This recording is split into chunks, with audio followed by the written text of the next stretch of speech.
positive, okay? Try to keep from posting negative stuff. All right. I hope y'all can post a chat message. I don't know if y'all can. Let me know if y'all can post um in the chat. All right. If you can't post in the chat, let me know. Okay, y'all. So I just really wanted to talk to everyone about why so many people look like crap right now. Okay. There's gonna be people that get triggered by this video. It is what it is, y'all. Ladies, if you want to know what this gloss I have on, it's Rose Wet and Wild. It's an old school line. So if ladies want to get, empresses want to get y'all a nice little red lip gloss, lipstick like this, it's glossy gloss. It's by Wet and Wild and it's called Rose. Okay? All right.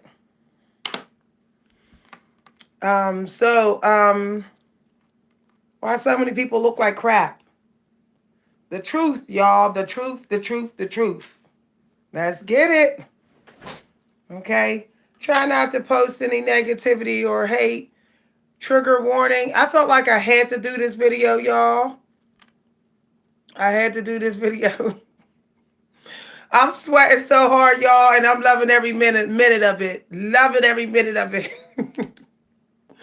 Woo, I'm sweating so hard. Um, so we'll wait till we get more people in here, y'all. Woo, ciao. The sweat. So why so many of us look like crap? Why? Why so many people look like crap? I'm gonna tell y'all, it's because a lot of people they don't realize that having so much at their fingertips is draining their energy. You know, energy has a lot to do with aging and all of that. So we're in this generation where we have too much access, instant access of too much stuff. Okay, so more minimalism when it comes to how much energy you have access to, the more you start to protect your life force. So like back in the 90s, we had certain groups. We were in certain groups. We ate at we went to certain clubs. We ate at certain restaurants. We wasn't really all over the place. Okay? We ate at diners. Okay, we like to go to diners. After the clubs, we went to diners on dates. Um, we pretty much had the same group of friends. Okay, we wasn't connected with anybody and anybody all over the world at any given time all day, like we're doing right now with this internet. We knew the people we were hanging out with, so we knew their energy. So we kind of knew what was going to go on when we saw them. So that also helped us to protect our aging process. Another thing, another reason why so many people look like crap is because people are listening to low vibrational music and may not even know that they are. Okay? The music that people listen to right now is like spell work to manipulate their energy. Okay? To make their energy go up and down. Okay? The music today does not have positive, it doesn't have a lot of positive terms in it. It doesn't end on a positive note. It doesn't really make you feel sexy. It make you want to feel loose and messy sexy. But it doesn't make you feel like sultry sexy. The music today makes you feel like you got to be messy with your sexuality. And of course, that attracts dark energy. That attracts vampires. And when you attract vampires, you get your energy sucked. And when you get your energy sucked, it does start to age you. Okay? So we need to remember that everything affects our life force. Everything. So the more you listen to high vibrational music that has a positive turn in it, the music that celebrates the power of your own gender, the music that um, empowers you to make you feel sexy and not loose, not messy sexy, but sexy where you want to just move your body slow and sexy. Not this twerking music, not this dropping it like it's hot type of music. That type of music is low vibrational. In the end, you give off thirsty vibes. You give off a vibe like you're open for shop, and you attract life force vampires. Because most vampires want your life force. They want your time. They want years of your life. Okay? All right. So I clearly say helping the economy. I know I'm not a shopaholic because I bought 3 items and they were at the thrift store. Okay? They was at the thrift store. I bought this at the thrift store. Okay? All right. So let's get into it. A lot of people look like crap. Okay? A lot of people look like crap. I said no negativity. Time out.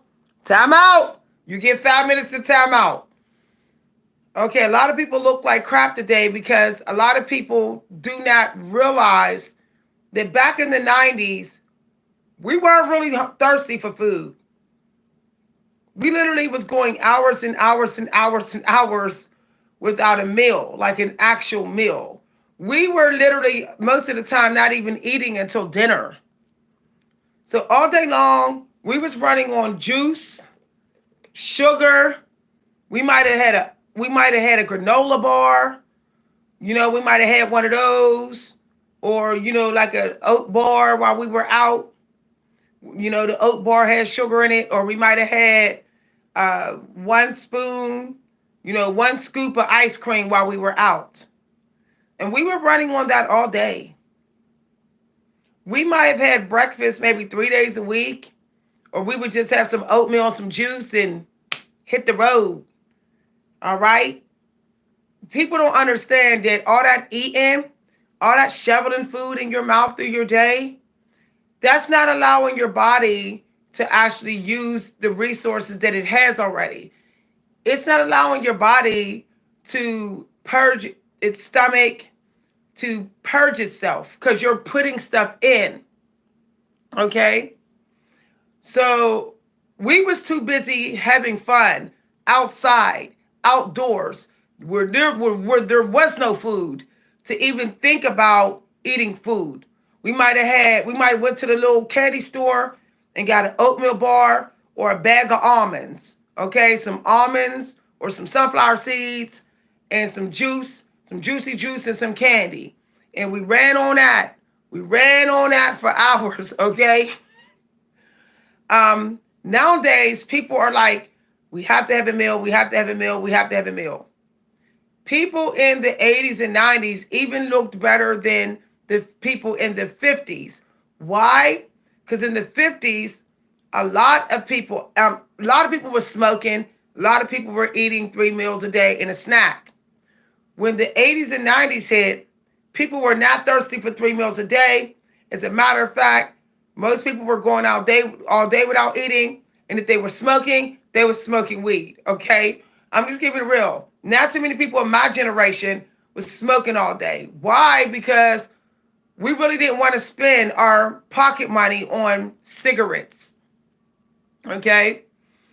My parents smoked a lot, but when I were young, we might have smoked, if we smoked cigarettes, we would have a couple cigarettes a day. We weren't smoking pack after pack after pack like people today do, and like people older than me did. Okay?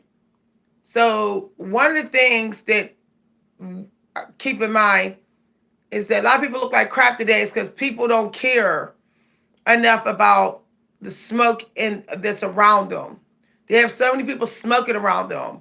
You know, they don't care if they have a bunch of friends that's smoking cigarettes all in their face or whatever. When people smoked on my generation, they would smoke like this. They didn't exactly blow the smoke in your face. They didn't fill the room up with smoke all around you. It was a lot of smoking and walking down the street while smoking, or sitting at a bus stop smoking, or smoking with the window open. But nowadays, people have a sort of entitled type of mindset where they think they can disrespect people and do anything around other people, even though it's affecting their growth. So a lot of people look like crap because a lot of people do not know how to protect themselves from cigarette smoke, and they don't stay outside long enough. The human body actually wants to be outside for hours. Like we've been told 15 minutes. No. To really get full benefit of reverse aging or anti-aging benefits, you have to be outside like at least an hour a day. Okay, like straight up, like enough time where you can sit through a whole baseball game. Okay, which is like what, 2 hours or whatever, or hour with intermission, or a football game where you're just sitting out in the sun. Okay, a lot of people do not sit out that long. They don't. They go for 20-minute walks and go back home, and they don't even go out anymore. They sit in the porch in the shade. And so that becomes a problem with healing. Getting the skin healed, the hair healed. They're not getting enough sun. It doesn't matter, if you need to put some sunblock on, cool. But you need at least an hour worth of sun a day. Each time a day, 20 minutes each time a day, in order to even look better or get that vitamin D that you need to get in, like you're guaranteed to get it. So that you don't start to look old, because we know vitamin D, we know it's like milk and sultry, and it keeps you looking luscious. So a lot of people don't go out enough, don't go outside enough, and that's a problem. We back in the 90s, we were outdoors a lot. We were always walking somewhere, always traveling somewhere. We think today that it's a total come up to have a car, right? It's not, y'all. It's not. It's not. When you have a car, you're tempted to always use your car. You're tempted to always go to your car and go everywhere. So you're really not getting the love that you need out in these streets from people who would give you love and care. You're not meeting them. You're in your car. You're not getting the sun. You're in your car, unless you have a car where the sunroof go down. You're not even getting that body motion that's needed, all right, to strengthen your body, because you're sitting in your car. So I hope I gave y'all some reasons, some beneficial reasons why a lot of people look like crap. And there's jealousy out here now, where people are jealous of people who glow like me. People are jealous of people who don't look like crap. And it's like, that's not our fault. Like, if your skin is trash, your hair is trash and all that, you're probably living too modern like today. Okay? Yeah. Having a car is a total, exactly, disadvantage. Having a car is like paying another mortgage. Okay, take it from somebody that knows. We got our house down to one car because we got tired of it. We got tired of it. Having a car is no different than paying another rent bill. Okay? Then you don't get no sun. Then, you got to pull over to chat to people that people don't know it's you, because they might not recognize your car. You don't run into people that you need to run into. You don't meet people that you need to meet. And it's too instant gratification. You don't get to see the things that you need to see, because you're watching the road as you're driving. Having a car is work. It's a whole nother job. All right. It's a whole nother body that you have to maintain. It's high maintenance. It requires a lot of care, and it requires a lot of trust. Your life, like literally trust in your life, because it's safer in the air than on the road. So every time you get in your car, you are gambling with your life, like literally. Okay. You get in a plane, it's one person or two people flying that plane. You get on a road, Hundreds of people are out here on the road. They could be insane, they could be drunk, they could be crazy, whatever. So it's never a benefit. We were not thirsty to have a car in the 90s. A car was simply needed when we needed to quickly get from somewhere far away. So if we needed a jitney or an Uber or a Lyft or something, that's when we got a car. If it was too late and the buses wasn't running, okay, if it was real late, other than that, we would get that bus because we liked the bus. We would get on the bus and we would meet people, or we would get on our bikes and bicycle here. But nowadays, everybody is like car, car, car. And people are getting bigger and bigger and bigger. Look at some of your friends. Think of them before they got a car and then think of them after. You'll notice that they look like they got older or they got heavier once they had their car for like a year. So what I'm telling y'all, okay, a car is no different than going from your house to another house. That's what a car is. It's just a moving house, okay? So where's the benefit in that? Where? And then you become so dependent on it that you get anxiety with just being outside in the sun. You feel like you can just protect your energy. Y'all, it's starting to get toxic with this overprotecting of energy, okay? Going from this house and that building to that building and that room to that room and that porch to that porch. It is getting toxic, okay? It is aging people. Exactly. I feel like this, if you don't have, if you don't have to go, if you know you're going to go to a nightclub and buses are not going to be running, okay, then you get a cab, you get an Uber, or whatever. You do that. But you don't sit up there and I have a car. And then you drive your car and you're watching people walk down the strip and they're meeting guys. Ladies, you'll never meet the man of your life just sitting in your car and he's in his car. You're like, I want to meet my dream guy. But your dream guy probably does have a car. You are in your car. And even with the men, you are cruising around in your car all the time. You're not meeting the dream women who are walking the streets, okay? To going to stores, going to get the bus. You're not meeting them. It's not too many times you meet people car to car, okay? Not too many times. We are supposed to be connecting with people. People are supposed to be meeting people. We need each other for life force. We need each other for dopamine. We're not getting enough dopamine through this YouTube and all that. Not the dopamine is good for us. We need to engage face to face with each other. We need to be able to do that. Okay, that's just human nature. You don't see lions like, oh, they're not thirsty. You don't see animals thirsty for technology. Even if they could get on technology, they probably wouldn't. So if God didn't give technology for animals to understand technology and to be screenshotting each other, why are we running to this? Why?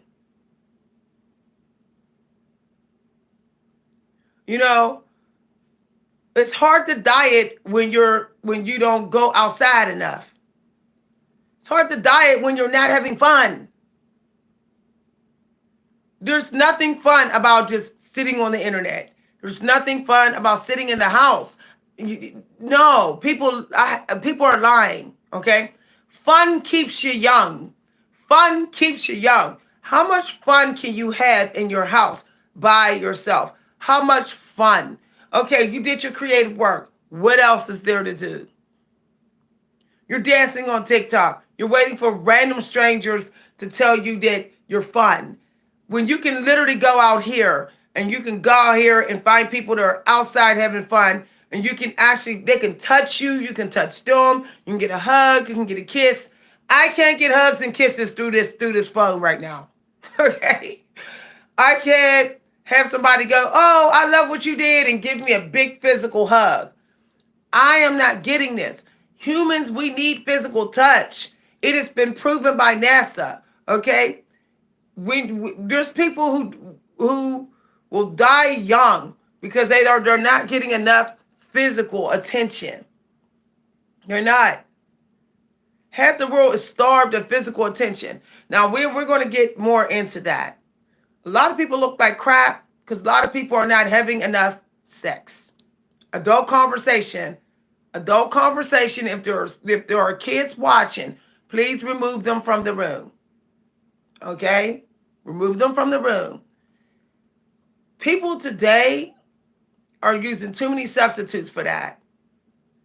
People today are not staying nice to each other so they can have a very strong sexual relationship.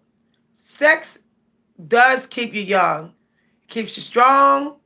It keeps you confident. And it keeps you feeling like you're desirable. It's critical.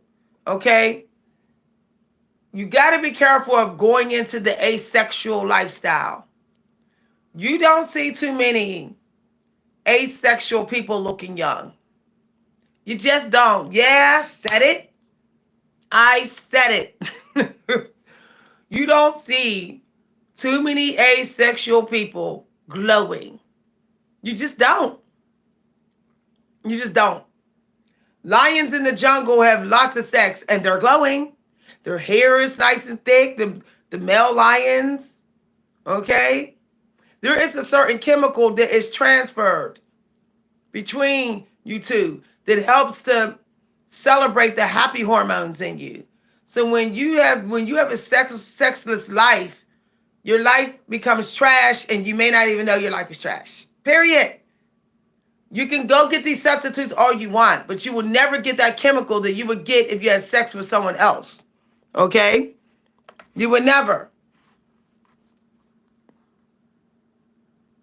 Just because you're older don't mean your sex life is over. Just because you're older, in this generation, everyone's looking for the perfect partner to have sex with. Oh, they need to be 20 years younger, 10 years younger. See, this is the problem. See, that's the problem. That's the problem.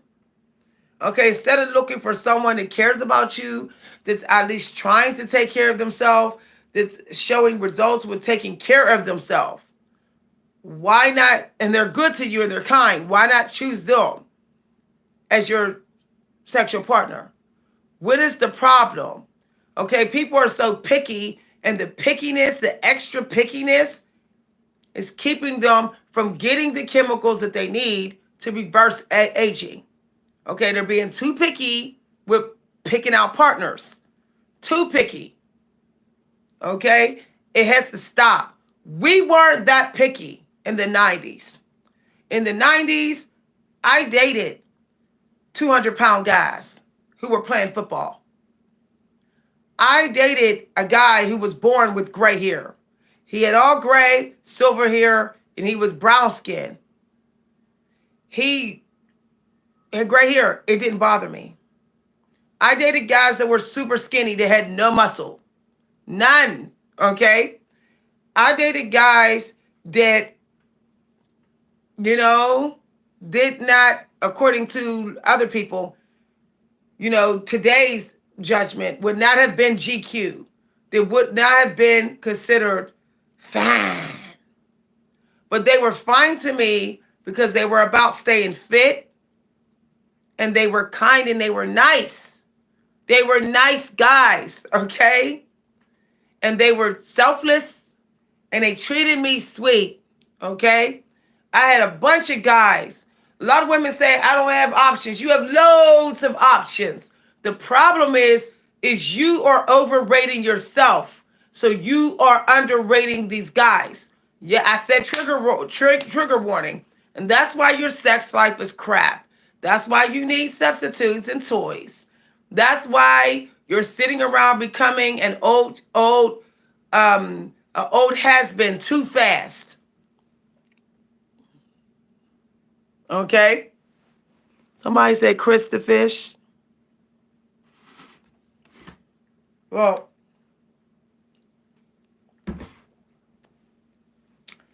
some people ain't going to agree with me when I say this.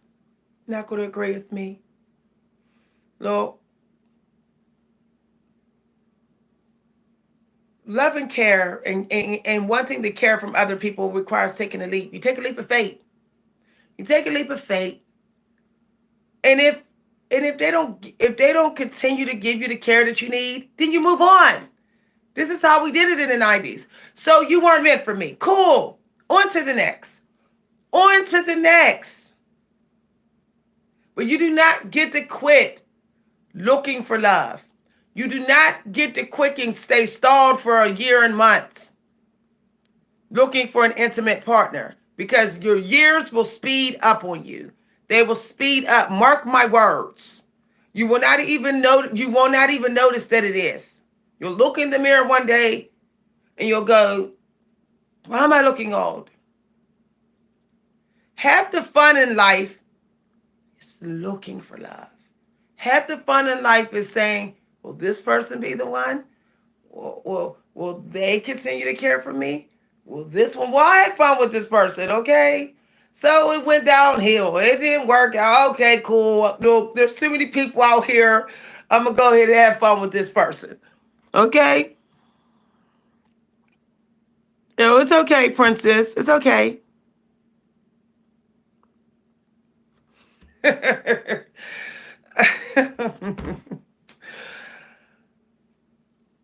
You know what? Somebody, I don't know what's been going on, but for the past 30 days, I've been having men come towards me. I'm very flattered. Okay, I'm very flattered, but right now, no, not in secret. Okay. All right. Okay. But that was sweet. Okay? But the moment you don't give up, the moment you give up looking for love, I'm telling you, your happy hormones will start to decrease in you, and you'll start to get depressed and sad. And depression leads to aging faster. It does, y'all. So happiness does have to do with finding somebody to have fun with. You define the fun. You define the fun. Maybe it's just, oh, me and him went on vacation. We spent 3 months together and had the time of our life, and that's it. Oh, wow, it's your life. You had fun with that guy. He had fun with you, and that's it. Okay, if the Most High wanted to lead to something serious long term, it will. What should be will be when it comes to love and partnership. People are too,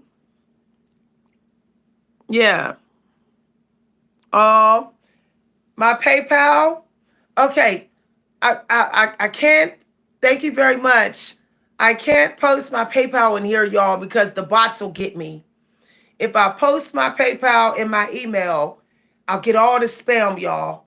So, Chris, I'm going to post my PayPal when this video ends. Okay, I'm going to post it in the community news and as a comment to this video. You can just grab the PayPal, okay? If I say my email address in here, I will get so much spam, y'all. So if you want to send something to me, check the comments after this video ends. I'll pin my PayPal address in my Cash App. So people are taking this too serious. People are being too serious about connecting with people. Look, some people don't even know that they want true love until they actually find it. Okay?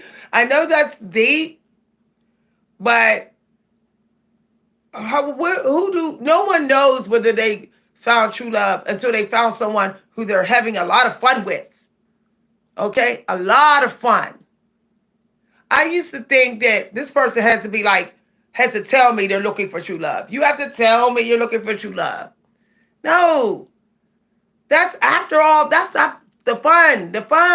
Okay? The fun. Believe me, if they are chosen for you, if y'all mesh with the fun well, they gonna fall in love with you. They gonna fall in love, okay? If God wants them to. if they're chosen for that. And if they don't, oh well, you had fun. You had fun. You turned up with that person. You went on vacations with that person. You danced. And that's getting into the next thing, okay? That's getting into the next thing. Dancing. Look, you don't have to go to the gym. I just sweated so hard, literally, dancing the way we danced in the 90s. When I tell y'all the sweat was running down, y'all, I thought going to the gym was hard. But when I went in that living room and I started dancing like we did in the 90s, I busted the biggest sweat. Sweating is good, okay? Sweating purges yourself. Sweat for love. Sweat on the dance floor, okay? Back in the 90s, when we was with someone, you know, the men, they did sweat the females a little bit. They did. Let's keep it real. They was chasing women. And by them chasing women, that made them want to stay fit. It made them want to stay in shape. And the women was chasing men too, but we was a little bit more subtle about it. And that made us want to not even think about eating. We were thinking about hair care. We were thinking about skincare. We were thinking about clothing. We were thinking about yoga. We was thinking about aerobics. We was thinking about cardio, walking places, because we were sweating the men, and the men, we knew the men were sweating us. We're living in a world now where sweating is bad. Like, don't sweat. I'm like, when you sweat, you're like working hard to get that person. You may be a little bit of a show off. You may do tricks to get that person's attention. You may work harder and upgrade your wardrobe. You may even start skipping meals because you're like, I'm cool, I'm gonna go ahead because I'm trying to get me somebody, I'm trying to get this person. That's all good. You know, we got lions chasing lioness out here, right? We got lioness shaking their booty at the lions trying to get their attention. That's chasing. That's chasing. There's nothing wrong with that. We have to get out of this toxic generation that is making everything we did in the 90s that was working, making everything in the 90s seem toxic when it wasn't. When it wasn't. We took pride in our wardrobes in the 90s. We did. We didn't have a lot of stuff, but it was nice stuff. It was stuff that looked good on us, okay? And we cared about what people with the opposite gender thought about how we looked. That mattered. And we cared about what the opposite gender thought about how we acted. Even if the opposite gender was mean to us, the women, we were always like, okay. Now, of course, the aunties that was older than me, that 1950s and 60s generation, they were out of control, okay? They were responding real wild, okay? But my generation, teenagers in the 90s, us women, we were like, okay, he's not for me. I'm cool. All right, I'm out. We weren't busting down doors. See, all that's aging. That's aging us women. Busting down doors, fighting these men out here in these streets, fisty fighting. No, we fisty fighting these men. What, over because they had fun with some other woman? You go have fun with another man. What is the problem? I would not bust down the door of a man having fun with another woman. I'm just going to go have fun with another man. He has opened the relationship. It is open. We can see who we want. Yay! We can see who we want. Okay? All right? He didn't put a ring on it. So no doors get busted down. Back in the 90s, it was like if he didn't have a ring on it, oh well. All is fair in love is war. Period. When you fighting over these men and you fighting over these women, literally fighting with no ring on it, you're literally stressing yourself out. I've never ever, y'all, I'm telling you no lie. I've never ever went after a man to deal with what he was doing or whatever with possibly with women. if I was not married to him. Never. But I'm a teen. I was a teen in the 90s. And people who was teens in the 90s, we thought we were the stuff. I'm just saying, y'all. We really thought, oh well, get me somebody else. That's the mindset that we had. People love to say we were hoes. We weren't hoes. We were like, we can get somebody else. Period. And we're going to get someone else. And if we wanted that guy, we would say, hi, how are you? You're fine. Hello. Nowadays, it's like, no, that's thirsty. You're chasing. I don't understand what the problem is. And then people say, I'm alone. You're alone because you're scared of looking thirsty. You're alone and you're aging and turning old and wasting precious years of your time. You're wasting your eggs. You're wasting your healthy sperm. You're wasting your strong meat, wasting it. The older you get, the harder it is to keep all the meat in your body strong and tight. So why are you wasting it worried about being thirsty, looking thirsty? Why do you care? No, do not care. Go out there and get that dude. Go out there and get that chick. And if they don't want you, so what? There's plenty more. Oh, thank you very much. Yeah, go look. The best partner you can have is somebody from the 90s. I'm just telling you. People from the 90s are going to dance. You say, let's go dancing. They're going to say, let's go dancing. Okay, cool. They're going to say, they're not going to be worried about how much food you're cooking all day. We weren't worried about that. You say, all you got is a sandwich. We're cool. Nowadays, people don't want to date somebody unless they cooked them a gourmet meal or spend $40, $30 on some meal. We were cool going to the local diner and paying $7 for a hamburger and some fries and splitting the fries. What is the problem? See, that keeps you young. You get some fries, you sit down and you share those French fries with that guy. You're not hurting his pockets, you're not hurting yours. You're both happy. You're sharing French fries. I'm wondering why we don't do that. We do not. I mean, when I look at these places, everybody got to have their own big fat meal. We did not do that in the 90s. We bought a 12-cut pizza and everybody got a slice. Everybody got no more than 2 slices and we was content. We was content with that. Why? Because we was worried about cracking jokes, funny. Personality meant a lot to us back then.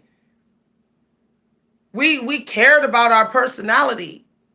Nowadays, it's like, I don't care about my personality. It could be trash. And then the person wonder why they're getting old. Wonder why they're getting so wrinkled so fast.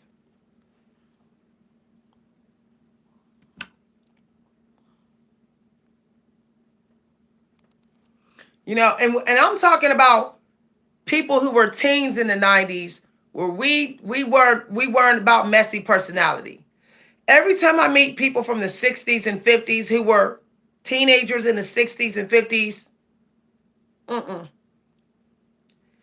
they they're looking old. Why are they looking older? They look like they're 50 something going on 65. Why? Because they are still saying you have to go out here and find a husband and wife. You have to.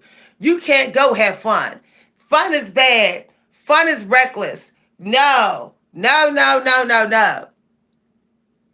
Going out here and meeting people is reckless. You need to stay in the house and drink and drug it up and all that in the crib. That's how they did it in the 60s. That's how they did it in the 50s when they were teens. We didn't do it that way in the 90s, okay? We might have went to a party twice a week, all right? And we weren't drinking it up to death. We weren't. We walked around with our little pineapple and vodka or a pineapple whiskey drink. We might have got 2 drinks at the nightclub. That was it. We was not getting wasted and staggering out the way, staggering in these streets. We weren't doing that. My generation weren't. The 60s generation was, the teens from the 60s, and this generation is doing it. We weren't doing it. We were okay with taking $15 to the nightclub and being able to only get 2 drinks. We were okay with that. Nowadays, this generation doesn't want to go out nowhere unless they got $50. I want $50 to spend at this bar. I want $50 to spend $10 drinks all night. And then they wonder why. They wonder why they're sad, like, I'm broke. We had a lot of respect and gratitude for $10. When we had $10 in the 90s, we felt blessed. We would take our little $10, to spend, and we would get ourselves something nice. And we didn't think we had to spend $50 or $100 on it. We just didn't. We just didn't. Now, let's get into that. We rewarded ourselves. Working was not working to us. To us, it was, I made some money to enjoy my life. That's all it is. I'm going to this 9-to-5 job to make money, to have some fun. So I got to pay bills. I really don't care. At least I got some money to have some fun. That's how we saw it. That's how we saw it. And we made the most out of our 9-to-5 job. We had fun. We laughed. We cracked jokes. We had fun so the day would go faster. And we did not talk and think about our job on Friday nights. We went out Friday and Saturday and we did not talk about our jobs. We just did not care. We went out and just said, well, Monday through Thursday is work. A lot of work at the work. Okay, cool. Friday night, we ain't talking about work. Friday night, we out to have fun. Saturday night, we out to have fun. Sunday, we doing family and we cleaning up the mess in the crib and we preparing for the work week. And then when we got off of work, Monday through Thursday, we went outside. We did not get off of work and go sit in the house and I hate my life. This job stinks. We were so happy to have a paycheck that our nerves of steel was like the most nerves of steel you can ever imagine. Ever imagine. And if we didn't like our job, we just looked for another. That was it. We didn't walk the streets complaining about it to random people and on our phones. We just said, I'm going to go have some fun to blow some steam. We need to get back to that because that does, you have to release your trauma from your job. Releasing your trauma from your job isn't just sitting on the phone complaining about it on Friday nights and Saturday nights. Separating yourself and realizing that that's work and this is play. Keep them separate. Yo,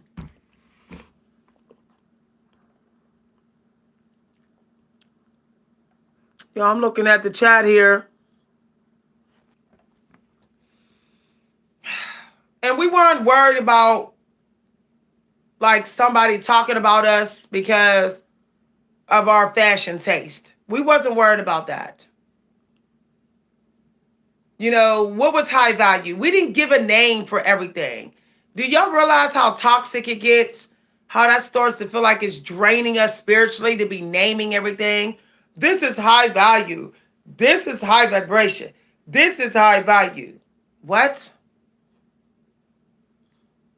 This is love. This is companionship. This is friendship. All this naming stuff and naming, that's taxing on our energy.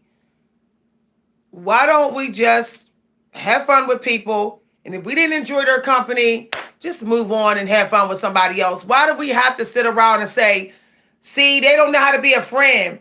They wasn't my friend. They did me dirt, blah, blah, blah, blah, blah. Y'all. Oh, you don't dress high value. That's not high value. This and that. We didn't care about that stuff. We saw people walking down the street with cut off shorts on. We wore Daisy Dukes. We wore cut off shorts. Nobody said you're low value. That's low vibe. Nobody said that because we didn't care. We were too busy leveling up and having a good time with leveling up our wardrobe and going after what we want. We just really did not play mommy and daddy to everybody out in the streets. Okay? Everyone is playing too much mom and dad, and they wonder why they're getting old. Acting like somebody's grandma, acting like somebody's older mommy. Child, you know you should be wearing that. Why are they wearing that? And I'm thinking, aren't you only like in your 30s and you're like talking like somebody like you're their mom or whatever? Y'all, it's wild. You are very welcome. You are very well. Y'all, I have to catch myself.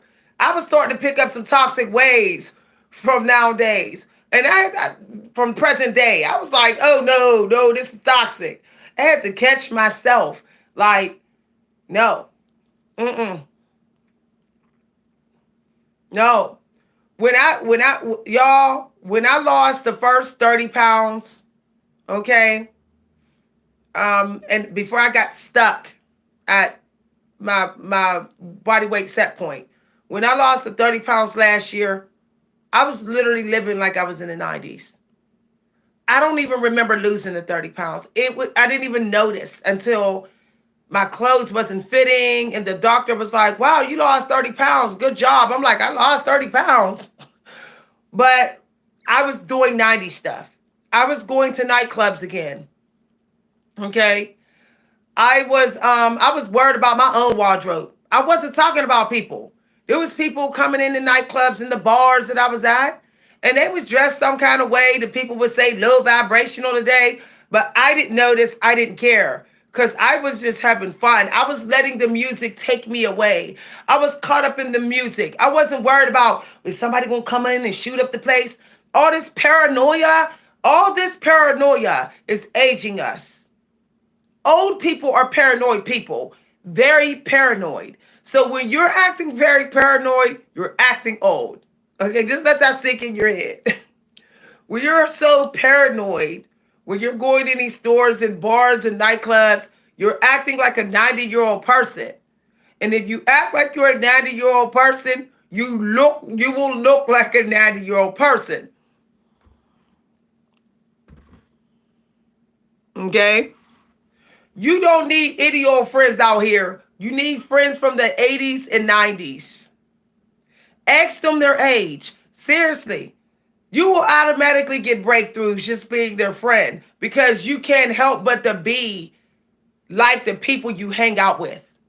So instead of saying, oh, this is a nice person, say, when were you born? I'm just saying, y'all.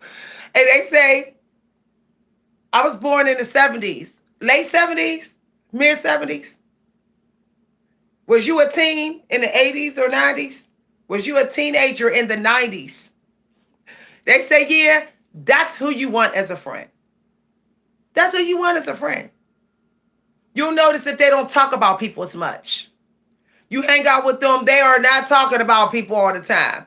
You'll notice they don't bring that type of energy to the companionship. Okay? You'll notice that you can eat sugar around them and they won't say, ew, why are you eating sugar? That's low vibrational. They won't say stuff like that. Okay? They'll give you a popsicle. All right, they'll say, oh, you eating a lunch meat sandwich. Okay, cool. Let's make us some lunch meat sandwiches. But people today of this generation say that's low vibrational. See, it's ridiculous, y'all. It's ridiculous. It's ridiculous. It's just ridiculous.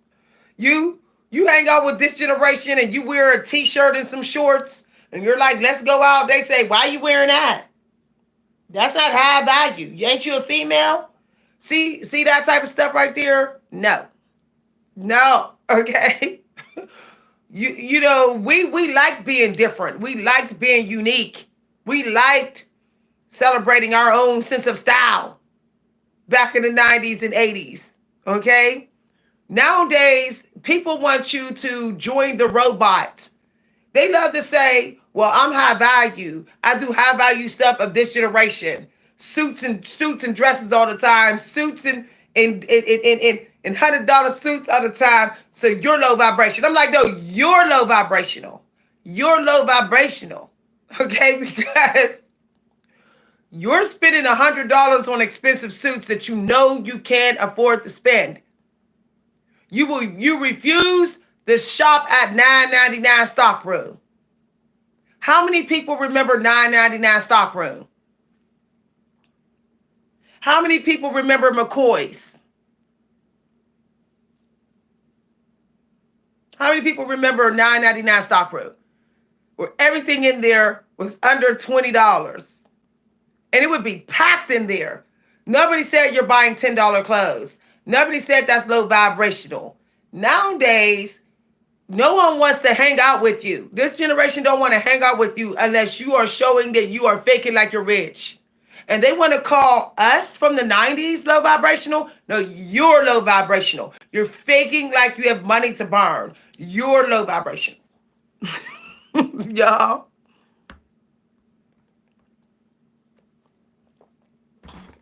Oh, thank you very much. You needed some friends that will go to the thrift store with you. We didn't complain about going to the thrift, to McCoy's. We didn't complain. Mama took us to the thrift. We said, Mama, can I find something in here for me? Mama said, find something in here. We didn't say, I'm not going in that thrift store. Ooh, it's dusty. It's low vibrational. We didn't say stuff like that. Y'all, God help this generation. I'm so glad I raised my daughter from the 90s. I raised my daughter 90s style. My daughter drinks Kool-Aid. She literally drinks Kool-Aid. She eats popsicles. She eats gummy bears. She walks everywhere. Her car went down. She didn't even care. She didn't even care. She was like, Mom, I'll get the bus. I'll ride my bike to work. She said, I'm fine. She said she'll ride her bike a couple blocks to work. We used to walk bridges, hills to work, be macking them. Macking them. This generation think that they're strong. They think they're like stronger than us. And it just cracks me up because it's like they won't even walk a bridge. They got to, I got to get me an Uber across this bridge. We were macking those bridges like they were nothing. Yo, this is real, man.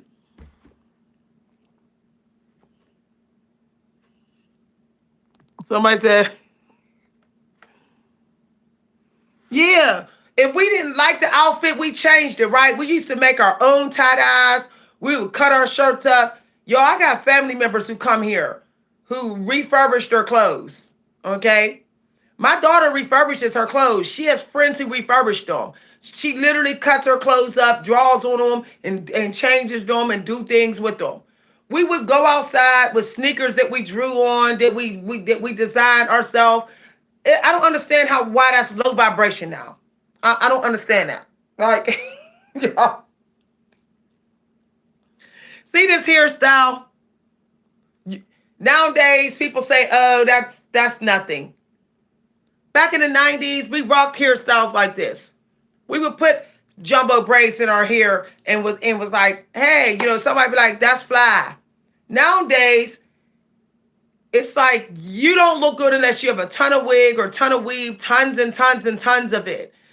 You would look good with just braids in your hair as much as you look good with weave in your hair back in the 90s. Back in the 90s, you could have braids in your hair and still somebody be like, oh, those braids is fly. Nowadays, it's like, oh, this is just braids. You could get you a date back in the day with just lip gloss on. Just lip gloss. See, people are expecting too much of each other. And they don't realize that all they're doing is boxing themselves in. They're keeping themselves from getting the love that would keep them young. They're setting ridiculous expectations. Ridiculous. They're like, you know, you need to look like the fakeism that's going on nowadays, or we can't be friends. That's ridiculous. So you want me to put myself in a poor house just for us to be friends? Y'all, it's crazy. We walked around with blue jean shorts on and blue jean tie-dye shirts on. And look, if I wore this shirt in the 90s, somebody would be like, oh, that's cute. Nowadays, it's like, you wear something like this, somebody think you broke. You wear something like this, and somebody will say, she broke, she's struggling. See, that's that right there. No, that right there. Y'all, somebody said to cracking them up. We never got tired. We would just go in and get us a Gatorade. We would go in and say, we need to go in and get a juicy juice. I don't remember anyone saying, we need to go home and have some lunch. I don't never remember anyone saying that in the 90s. We'd be out in the streets all day. We'd be like, we need to go get a juicy juice. I need a Twizzler. That's what we would say. We never wanted to run home to eat. Run home to eat. Run home to change our clothes for the third time. You know, it's y'all. I'm confused. We're doing too much. We're doing way too much, and we think we're not. You know, when someone gave us little earrings like this, we were like, oh, those are so cute. Thank you. Nowadays, you got to give a whole bunch of stuff as a gift for someone to feel appreciated. It's wild. You know, it's just wild. We would go to Claire's and get us a little pair of earrings for the month and be like, oh, I got me some earrings for some one pair of earrings. Yay. Nowadays, you got to come out with 3 bags of stuff for people they say you're broke. You're broke. I've been in stores where I've only bought 2 items out of the clothing store. And I've had women side eye me and give me this like look like, you must not got no money. And I'm like, really? You must not got no gratitude. Y'all.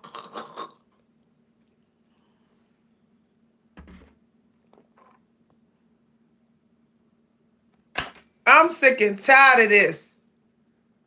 Y'all, look, we ain't got to let it go down like this. Now, I know we living in the last days, but we ain't got to let it go down without a fight, y'all. Us people, us teens from the 90s and the 80s and the 70s, we need to go down with a fight. We need to go down fighting, okay? These people want to go ahead and get old and look old and act old and act and all that and age with all this stuff they saying now. Fine, we don't have to join them. Start creating some groups. It's like if you were born in the 70s, in the 80s and the 90s, if you were born in the 70s and 80s, get at me. Start just giving your phone number out to people. Be like, I'm forming a group of everybody that was born, okay, in the 70s. All right? Say, I'm forming a group because I can't do this generation. I just can't.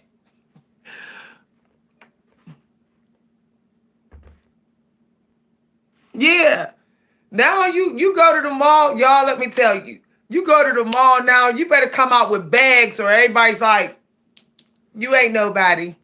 You ain't nobody. We used to go to the mall and have one bag, one outfit. Somebody just said that, and that's true. We would have one outfit in the bag and a pretzel. Remember the soft pretzels, y'all? Where my pretzel crew at?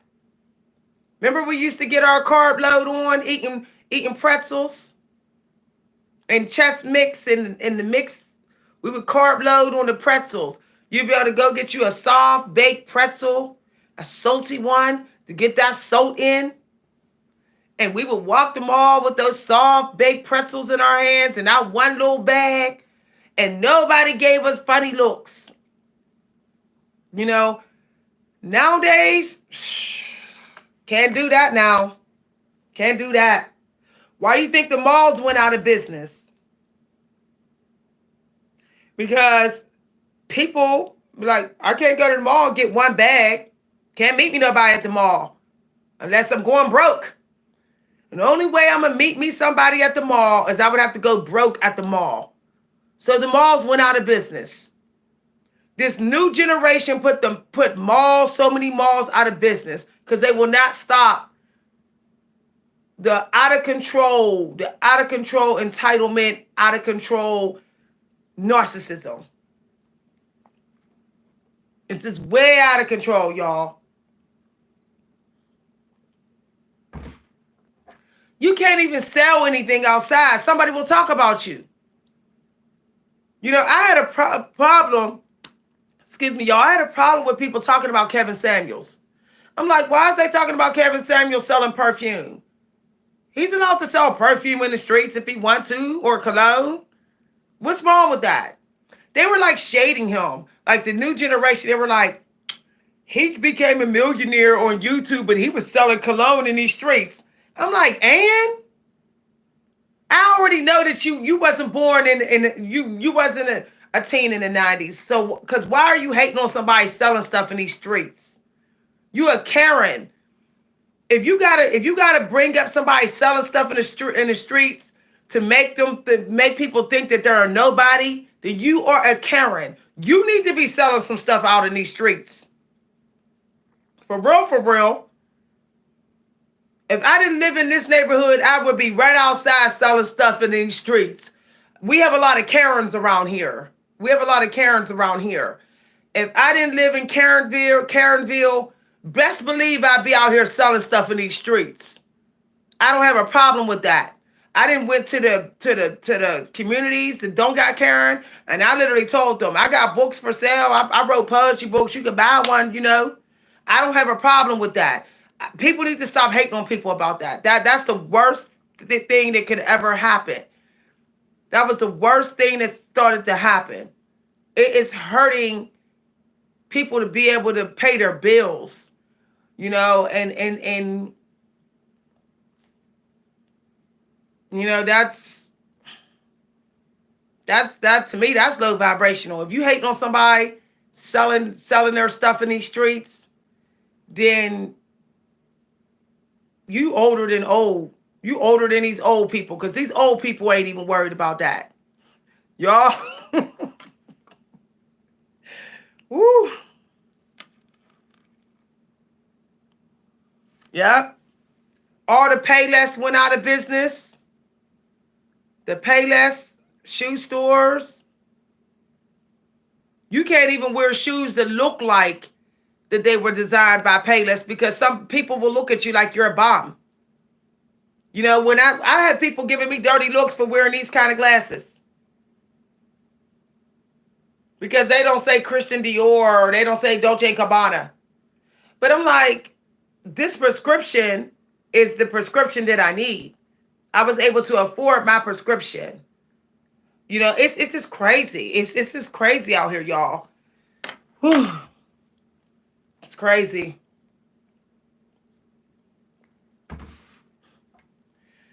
I really don't, you know, I'm not trying to age discriminate, but I get anxiety making friends with people who are young.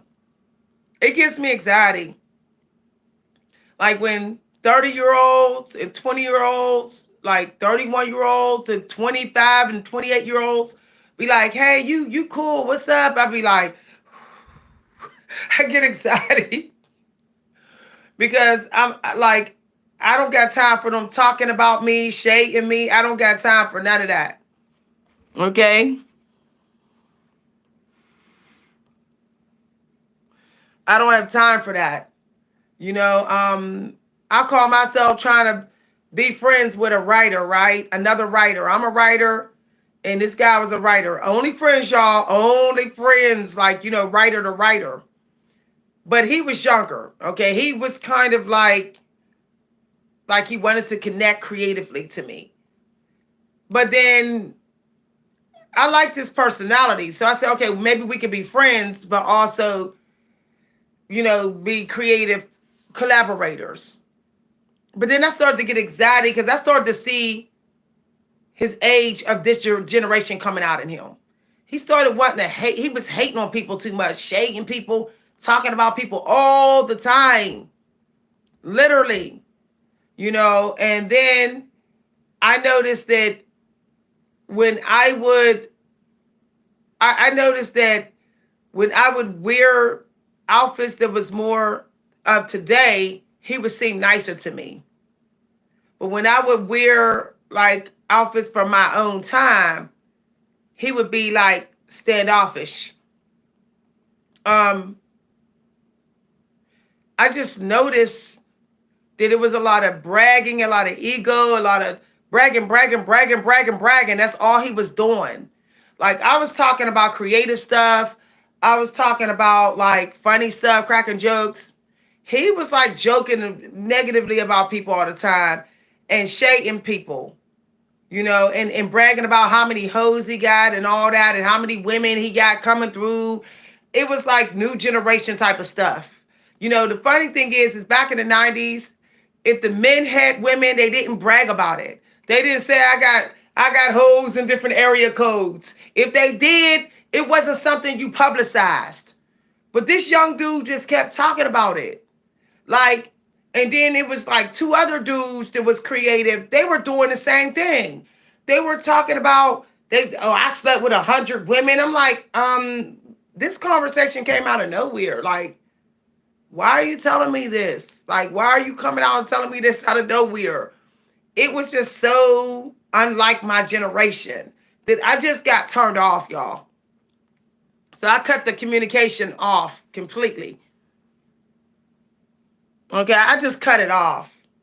If we had multiple partners, it wasn't to be talked about. We had some privacy.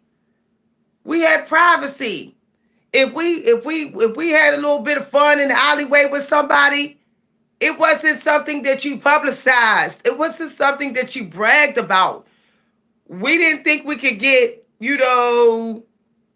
props from talking about that. It was our own private business and we had fun and that's all that matters. It wasn't for the streets or wasn't for bragging out here to the opposite gender. I find that to be toxic to do. Okay? Like, unless somebody asks you about your sex life, why talk about it? Like, y'all, it's crazy. It's crazy. It's crazy. And and then people say, wonder why. The generation of this time is looking old because they won't stop all this toxic stuff. It's like Talk City on top of Talk City. Okay. When back in the 90s, we would talk about how fine someone was. We would say, man, that dude was fine that was at Kennywood. Did you see that dude? We was like building each other up like, Dad, you fine. Like we would literally just go up to somebody and be like, Dad, you fine? Like, but nowadays it's like, people are like, oh, you're a creep. You're a creep. You told me I'm fine. You're a creep. You tell somebody fine now, they be like, you thirsty? That didn't exist in the 90s. That did not exist. I mean, I don't understand. Like, y'all, I don't have a problem with telling somebody, like, you look good. But it's like when I tell somebody they look good, they get creeped out. They be like, okay. I be like, see, that's this generation. And as soon as you hit that 70 mark and ain't nobody saying you look good, you're going to be mad. Young generation, stop saying that people are thirsty when they tell you that you fine.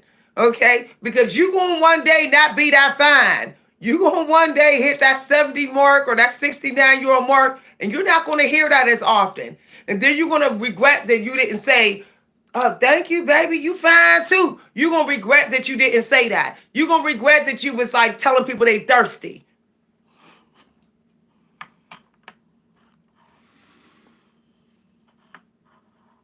Yeah. Shoot. I still do. I don't care. They can call me creep all they want. I still do.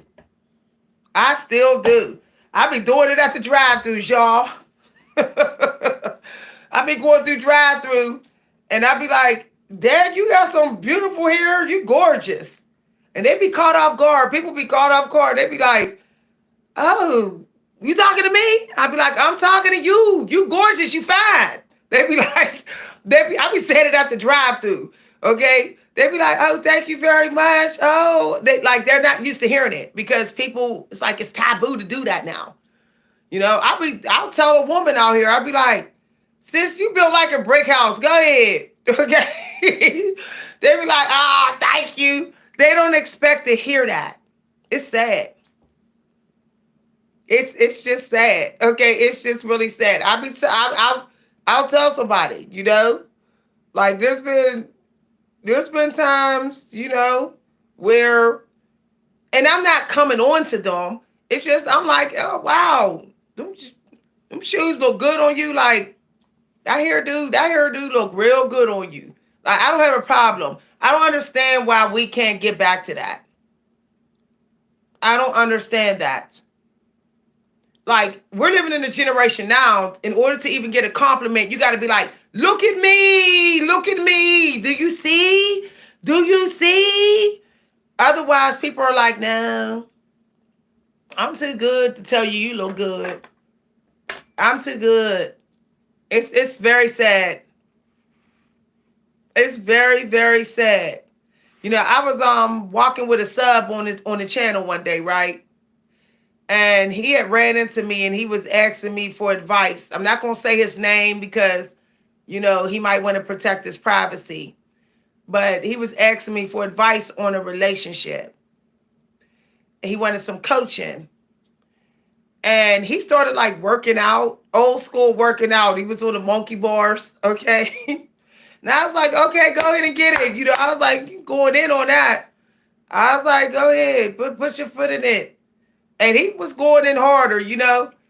And it was just refreshing that I was around someone who didn't say, you're kind of thirsty. It was just refreshing that you know, he liked the big energy that I was giving him. And it was a rare situation. And I always think about that moment because it was rare because also he was younger. But he said that his woman is older, that his woman is like my age. So I guess she's keeping him from being sucked into this toxic generational mindset. So that's why he wasn't responding that way.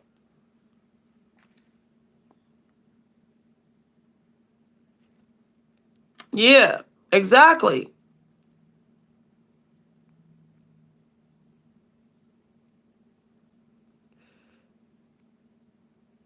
Somebody said those compliments be catching me off guard. Yeah, because a lot of people don't compliment no more. You'd be happy if you get one compliment a year out in these streets now. It's really sad. And we need compliments. Let's keep it real. We are used to getting compliments from family members and friends. It feels good to hear it from strangers. It does. I mean, I'll be the one to admit it. It feels good. It feels good. But everybody is out here like, I don't want to be the first. What's the problem? You give me compliment, I give you compliment. Everybody walked away with a compliment. What does it matter who said it first? Y'all, we're doing compliment competition out here now.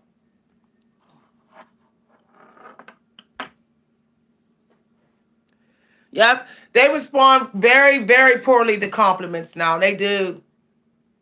People look uncomfortable. People look very uncomfortable. And some of them won't even look at you. They'll look at their phone and be like, thank you. Or they'll look ahead and be like, thank you. Or, oh, okay. It be wild when they do that. I'd be like, woo, this generation nowadays is so narcissistic. They will speed up the walking when you compliment them. They act like their life is in danger to get a compliment. I'd be like, them is the same people that's gonna hit that 68 mark, 68 years old, and they're gonna be like, why, oh why did I not respect the compliments?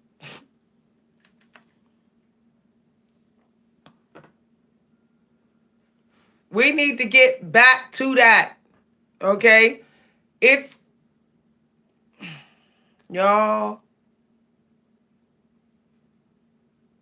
And then, we liked opening doors for people. We liked opening doors. We liked picking out clothes for people. Remember that, y'all? Who remember that from the 90s? We would run around the store trying to pick out outfits for our friends. Like, this would look good on you. We'd be like, this would look good on you. Sis, you should try this perfume. I think you'll like this, or this lipstick. We don't even do that anymore. Everything's a competition. It's very sad. I still bring that energy in stores. I still do it. And let me tell you, I have some people will be like, they be like, I love you. They be like, I love you. Because they're not used to getting that energy anymore. I'll see white girls try to pick out clothes, and I'm not hating on the white race, but let's keep it real. Some white people, family members, did not stress the importance of like creating your own style. They just like put any clothes on their kids and said, go out and play. So there's some white people who are programmed with that mindset. So when I meet them and they're just like grabbing anything and they're just like, with anything, I'll be like, you know what? I think that look will look better on you, that color and that outfit. And they'll go, oh. So they'll go over to them and be like, you're right. This do look better. This would look better on me. So I be helping out white folks sometime in the store, white girls whose mamas did not care how they looked when they were little girls and let them just run out in these streets at anything, you know. It's getting into culture with that. I'm not saying it was a real bad thing, but it wasn't good for young white girls to be treated that way. Okay. To be led to think that they have to wear faded clothes and just be dirty and messy out here. No. So I see it over here, y'all. I even see it over here. There's a lot of white girls over here. It looks like they don't even shop at the thrift. It looks like they literally just wear anything, old, raggedy, whatever. And it's very sad because they don't have big sisters. They don't have the big sisters that we ebony women had. I'm just keeping it real.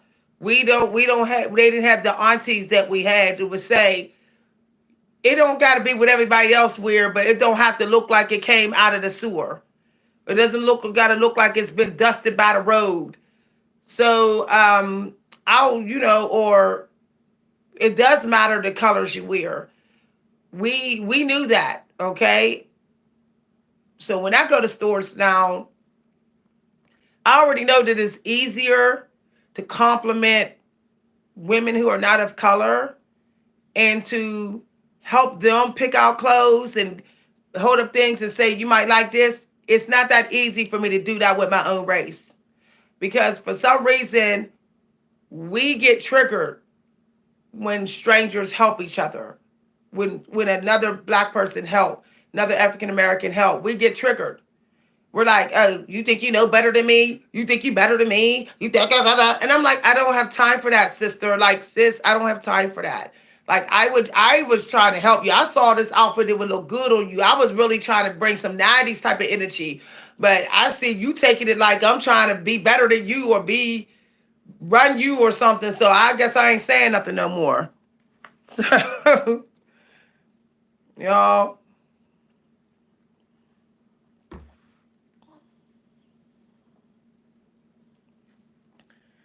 That's just the way we were. 70 babies rock. 70 babies in the house. We got that peace energy. We was born during the Beatles. You know, when all that peaceful, high vibrational music was coming out. You know, everybody was celebrating, having a good time, having fun. That's the only thing I do love about being born in the 70s.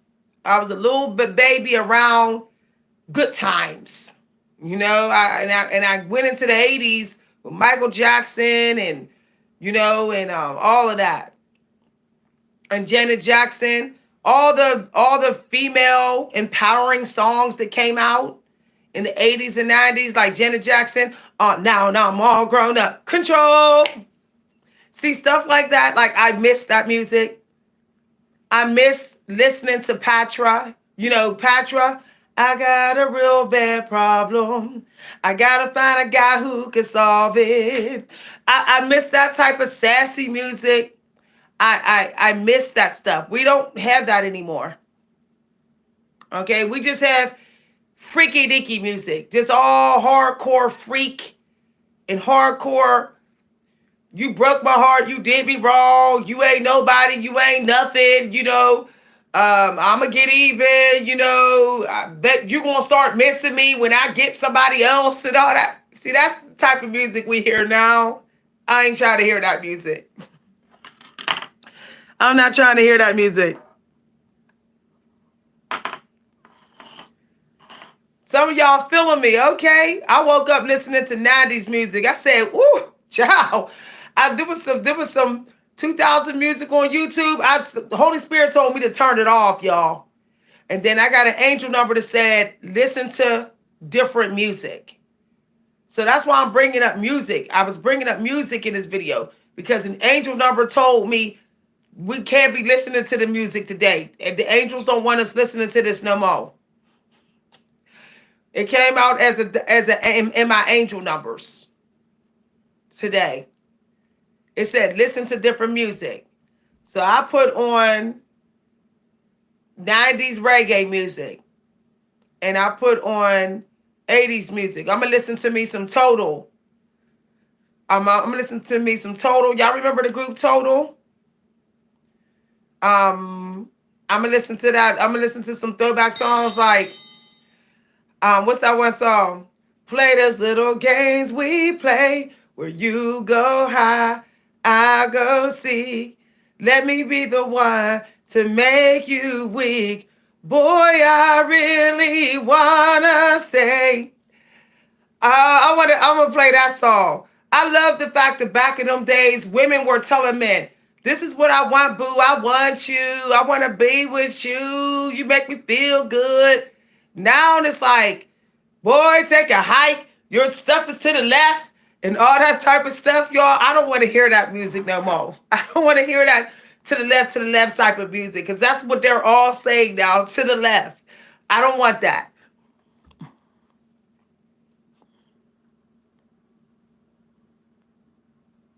Okay. Somebody said I better sing. Boy, I really want to stay and play those little games we play where you go high, I go seek. Let me be the one to make you weak. Boy, I really wanna. Yo, we gotta go back to that song. Yo, I felt that song in my bones when it came out. God blessed us in the 90s when that song came out. I mean, me and my friends were just singing it, walking up the street and singing it. You know, we would see a fine dude walk by and we'd be like, boy, I really wanna play. And play these little games we play where you go high.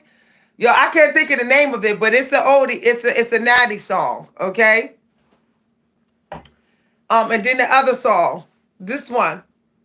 I can't wait to get to school each day and wait for you to pass my way. and bells start to ring, and angels start to sing. Girl, you're the one for me. And then it goes, oh, little girl, I love you. All I do is think of you. Day and night is all I do. So we need to listen to those music. People, people, people, people want to find true love, but they're not listening to the music that makes them want to find true love, wants them to give love. People are trying to say, I want true love, but listening to music to say, your stuff is to the left. You're not going to attract new love if you're listening to music like your stuff is to the left. Your everything you own is in the box to the left. You're not going to give out that type of vibration that you're open to love. Okay? Yeah. This little game we play. That song, can we go round and round and round, baby? Boy, I know it's been a little too hard for you. But does he give you all the things that you want? Remember that song? Honey, yeah. Oh, yeah, yeah, yeah. Do you remember how we loved every single night? Boy, you get so, 'cause I wouldn't turn out the lights, yeah. Oh, yeah, yeah, yeah. Can he do it like this, baby? Can he do it like that, sugar? Do y'all remember that song? That's the stuff y'all have got to start playing. Music is meant to heal. It doesn't just purge. It heals the heart. We knew this back then. We knew that we could use music to get what we want. We could make music work for us, serve us.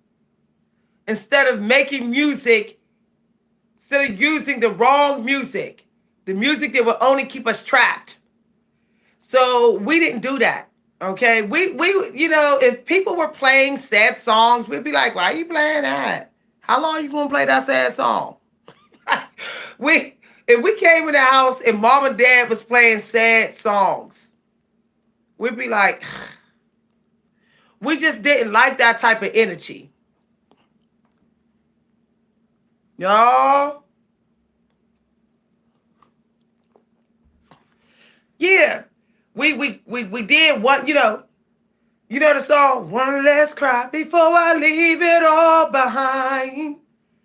I gotta get you out of my mind. We would cry about it and be like, cool. Open our phone up and be like, on to the next. On to the next. We were just that strong.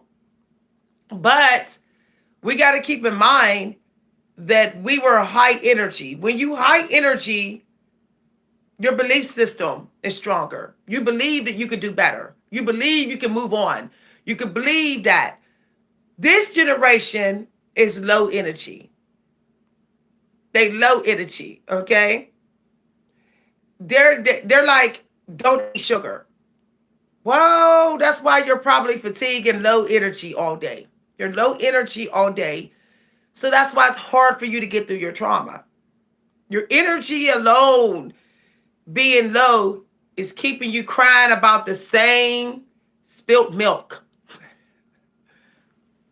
When I started putting sugar back into my diet, brown sugar, maple syrup, popsicles, ice cream, all things like that, low fat ice cream, I feel like, you know what? Y'all, I started getting a little bit more confident, y'all. I started being like, oh, that little tear wasn't nothing. I'm done. My energy too high to be sitting here crying. So, so, because grief does bring your energy levels down. Get your energy up. You're ready to get over it. You're ready to get over the trauma. I think that some of these therapists, they need to go ahead and give somebody a piece of candy. As soon as they come in to the therapy room, have some candy. Yeah. I bet you any money their mood will get better. Their mood. Because sometimes you're not as sad as you think you are. Your low energy is making you feel like you're sadder than you are. So it could be that your diet sucks, and that's why you feel sadder than you actually are.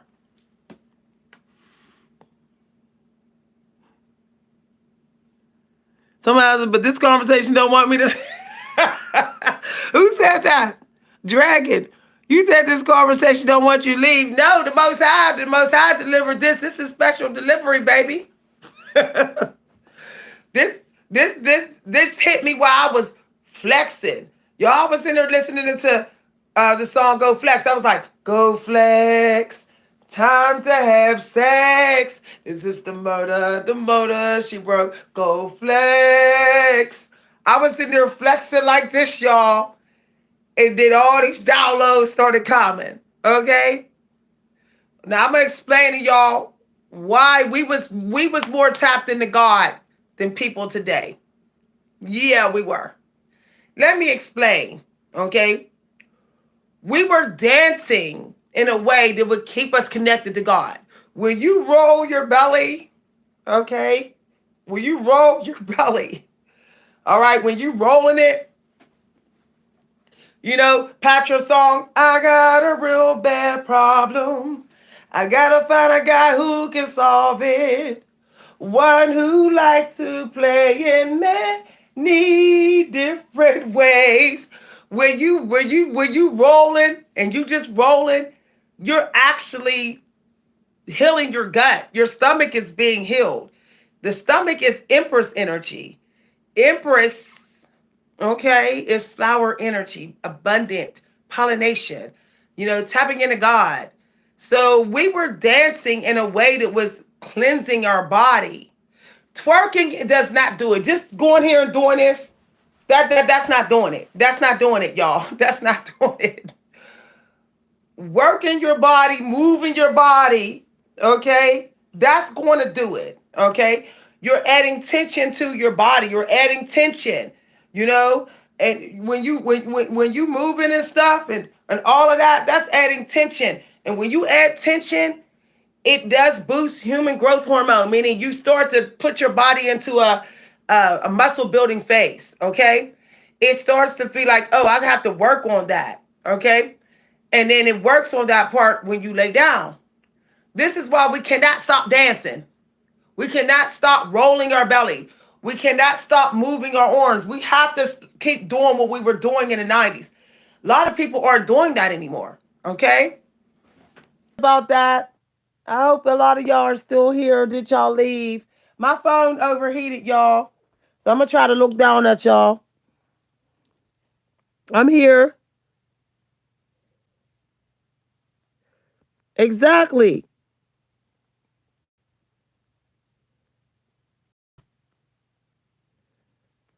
Exactly.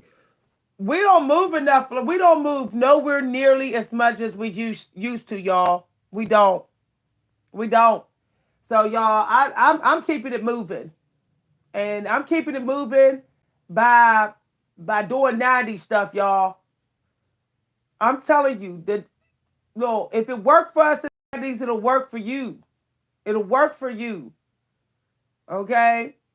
Pack you some money so you can stop in the store to get you a Gatorade or a Juicy Juice if you get thirsty.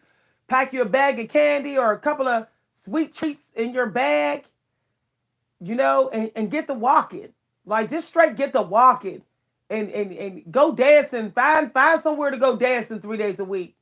Dancing fixes a lot of things. It fixes your relationships. It fixes your health. It fixes it. Man, I'm telling you, even writers dance. Even Hemingway went dancing. Okay, Hemingway would wake up early and write, and at night he went dancing and he made love. Okay, some of the most gifted artists were dancers. Oh, hi everybody. If you ain't been dancing in a year or so, your gut health. Okay, you can lift all the weights you want, but there's a reason why Africans look so dancing. Okay, I'm just keeping it real. There's a reason why Indians, Native Americans look so good. They're dancing. They're dancing. We think that is everything genetic. No, you can look just as good as as as Asian people, Indian people, and Africans if you just start dancing. You know, you can have a bad day and went dancing, and it feels like you never had a bad day. You wake up and be like, I had my day ended with me dancing, having fun, so I'm cool.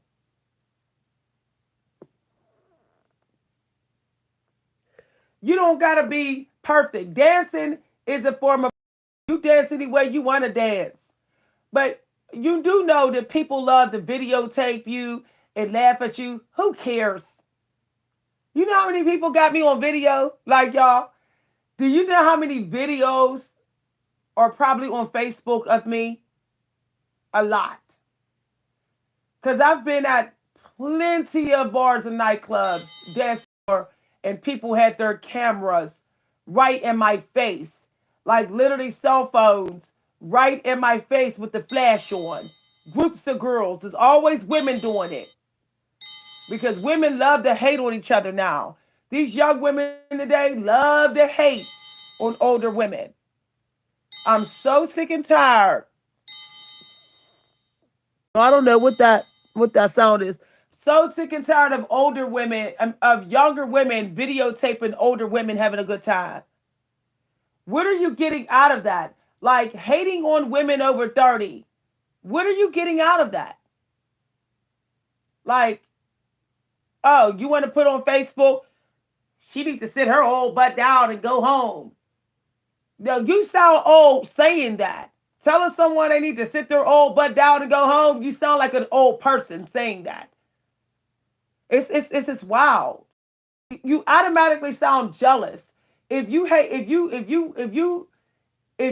on someone who's just having a good time and you're posting pictures of them to laugh at them, you're obviously insecure and you're the jealous one. And anybody divine is going to find you to be insecure, low self-esteem. So like, I don't care. I got so many people with pictures of me on Facebook. My one friend be like, you know how many people has videotaped us dancing? My karaoke crew, we be dancing and bouncing around the bars and clubs and stuff, dancing all over the place. I be dancing sometimes by myself, even when they ain't dancing. I don't care how many videos are out of me. I don't care. You know how many people have walked up to me after I got done dancing and said and kissed my hand? Handsome men, emperors, successful men have sent drinks. Y'all, I can't even if I dress up, or even if I just put on shorts and I dress like the 80s and 90s and I go to these bars and nightclubs and I'm dancing, I will get drink after drink after drink sent to me. Like I always get my drinks bought. Even the DJ will be like, come over here or whatever.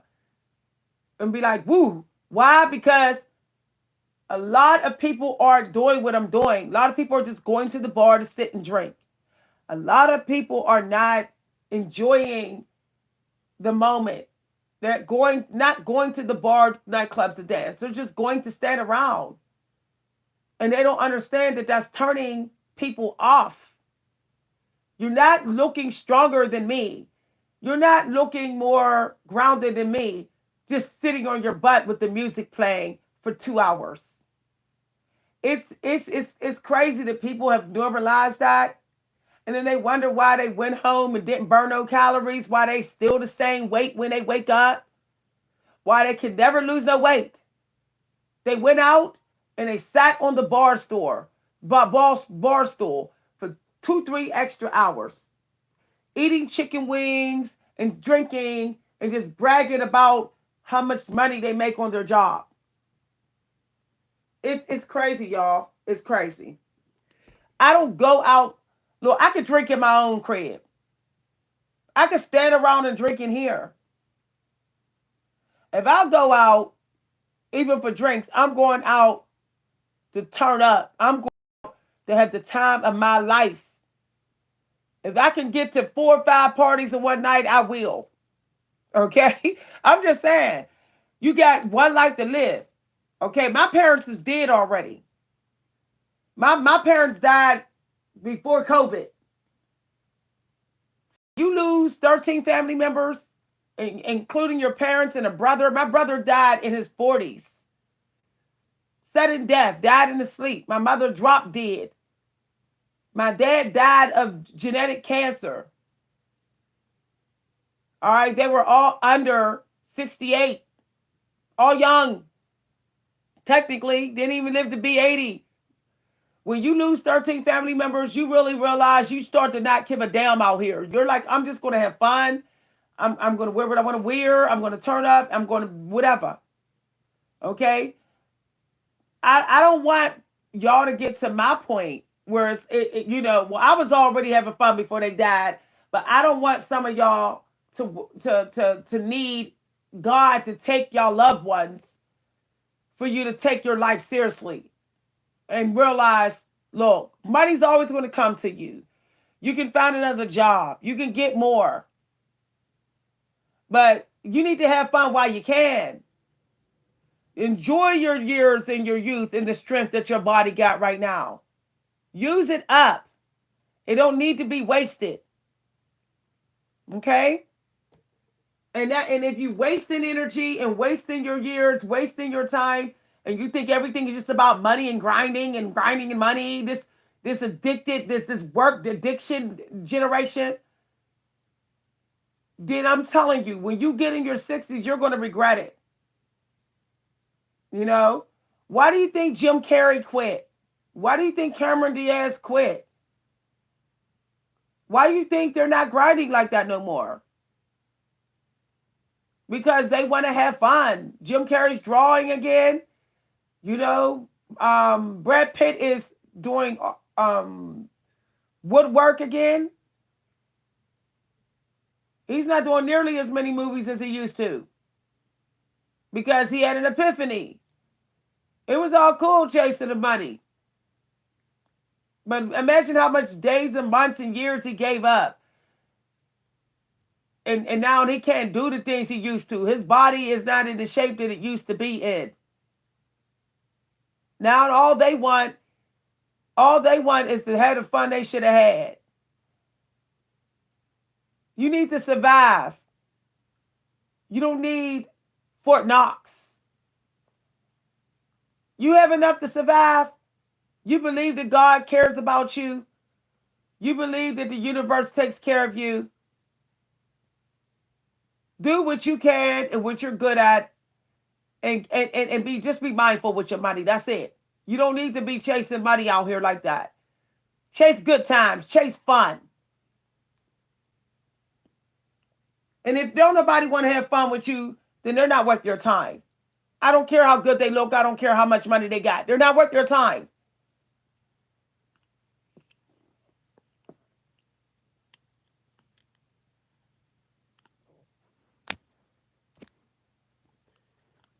I'm just saying, you need fun friends. You don't need friends that's always telling you work harder, smarter, get more money, do more hours, do more, do harder. Look, I'm telling y'all, that's spell work too. That's low vibrational spell work. Because something gets neglected. You'll always take better care of yourself when you're having fun.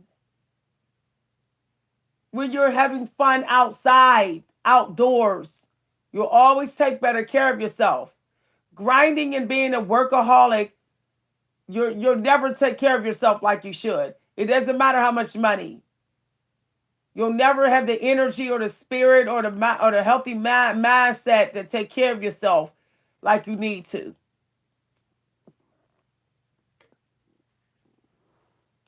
You live a life of fun and good times and traveling and seeing different things.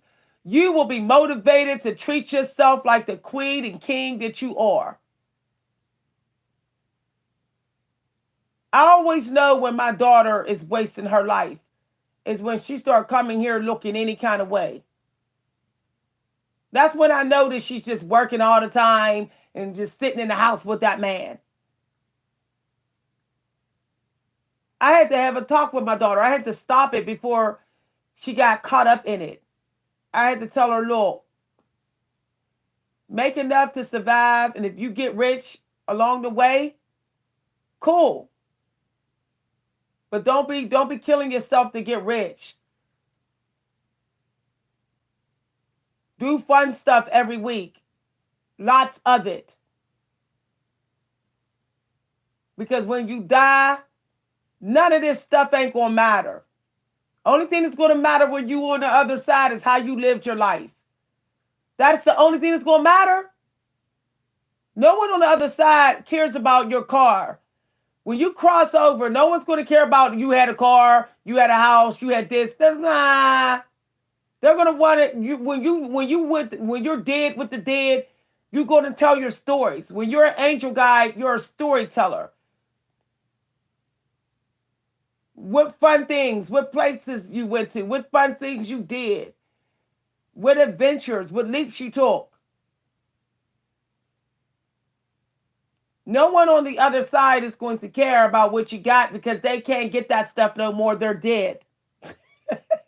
They can't drive around a physical car or walk around with ice, if they're earthbound spirit, because they're dead.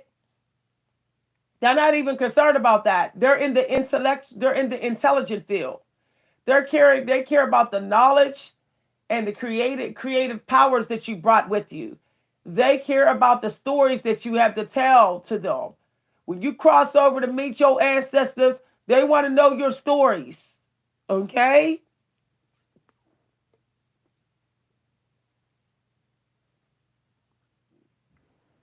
If you're not having fun and all you do is make money and you know it, that's all you do is sit in the house and make money or go from your job to your crib, and that's all you do, you are sacrificing your health for wealth. You are. Don't kid yourself. You're sacrificing your health for wealth. Yeah. I resigned from a job that I really loved. Why? Because my employer kept on making me work more hours, harder, longer, harder, longer. It got to the point where I barely had enough time to go out for drinks for an hour. I had no energy left. I had no energy to go dancing for 1 hour a week. It was just all grinding. Then I ended up with severe burnout. I had burnout for 3 years straight. When I left that job, it took me 3 years. I had to start a YouTube channel and work a temp job for 3 years just to recover from that burnout. It was hellified, y'all. And I got my life back when I resigned. I became smaller than I was. I had fun. I was more creative. I was even more mindful with money. I met new people. I went on trips, went on vacations. If I only had $500, I said, okay, I can make this work. I could rent a car and make this $300-400 work on vacation. And I did. I went all the way to Florida with only, $600? I only had $600 to spend. I rented a car from Hotwire. I had that car for a good week in Florida. I paid $200 for my room and board at the beach house because it was a group I went with. And all I had to spend was $500. That's it. That was it. All I had. And I made it work. And I had the time of my life. When I tell y'all I had the time of my life. I got up. I sat in the pool. I went to beach parties. I went to every party. Every party I was invited to, I went to. I didn't say no to nothing. Somebody asked me to turn up on the beach. They said, "You want to turn up with me tonight on the beach? Have drinks?" I said, "I ain't never been on the beach at night, but I'll go. I will go." So I went in the middle of the night, and me and this dude, we wasn't together. Nothing happened, but we had drinks. Okay, and it was at night, and I never forget. A police officer came, and the police officer, because the dude wasn't from Florida, and he wanted to go. He wasn't from that area. He was from, I think, Orlando. But the police officer came and didn't even arrest us sitting there with drinks. The police officer was just like, "Be careful. All right? Just be careful. It's not safe to be on the beach at night. Y'all might want to leave a little early. A little, you know, it is pretty dark." We said, "Okay, officer." And we finished our little drinks and we left. I was at this one party on the beach, and somebody invited me to another party. And I went to that. It was late. I went to that at night. I barely slept. And I don't regret. I don't regret it. Some of y'all think y'all need $2,000, $3,000 to spend on vacation. No, you don't. You need food on vacation, couple of drinks if you want a couple of drinks, and the way to get into some clubs. That's it. You don't need all that.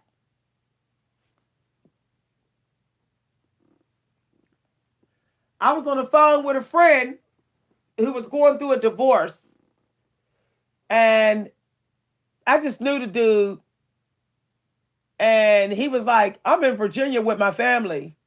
I was like, "Oh, that's nice." I said, he said, "We rent a beach house every year." He said, "You know, the one person that normally don't come. We got a spare room. You know, we could use the extra money, you know, but we already here, so you probably ain't coming." I said, "I'm coming." He was like, "You actually coming?" I said, "Yeah, I'm coming." He said, "Well, I know somebody that's driving here." He said, "If you give them some money, they'll let you ride with them." I said, "Well, hook it up." And I gave the dude $20 on gas, and I rode all the way there to Virginia with the dude. I didn't even know this dude. I just knew the dude. I could trust the dude through the person that I knew. And then when I got there, I gave them $200 on the groceries. And I think I gave like $100 for the gas back or something like that. So I got to stay in Virginia for like 2 weeks on a beautiful beach house. And I only paid $300. I paid $300. I didn't have to buy my food or nothing. Because my $200 went towards the food and my $100 went towards the gas. See, that's what I keep money for. I don't keep money to go on shopping sprees. I could get me something at the thrift store. I could get me something. I could find nice stuff there. I can go to, you know, discount stores and get me some stuff. I'm not stressing about that. What I'm stressing about is having fun. That's what I'm stressing about. So I bought I paid my way, and I stayed in Florida for 2 weeks, Fort Myers, and I stayed in Sandalbrook, Virginia for 2.5 weeks. And it only cost me no more than $300. Y'all, no lie. People don't believe me when I tell them this. Then somebody else I knew, they said they had a spare seat available to Atlantic City. Somebody's date canceled. The dude was like, "My date canceled. I'm with this trip, and I'm gonna lose money." And he said, "I could split the room. You can have your own room."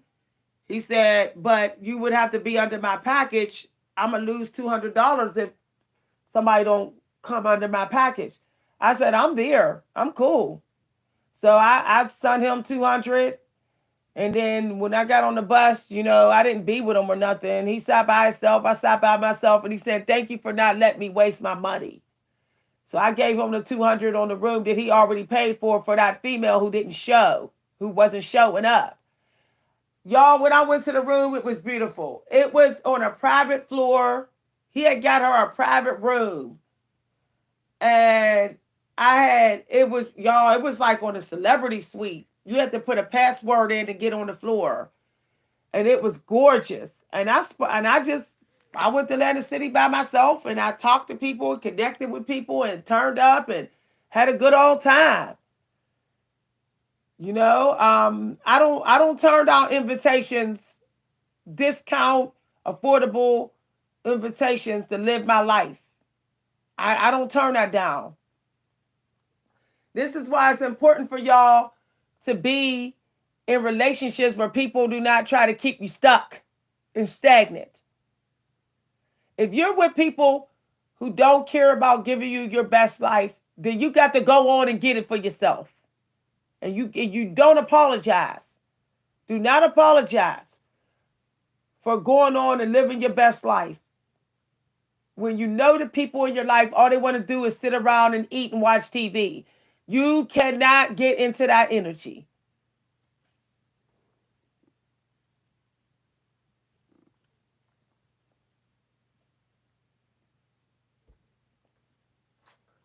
Y'all, I'm telling y'all, I didn't up and packed in only an hour.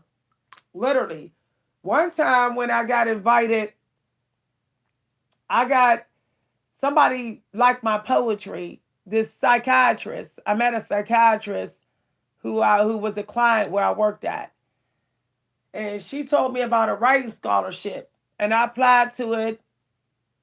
She recommended me to the scholarship and gave a referral, and I got the scholarship.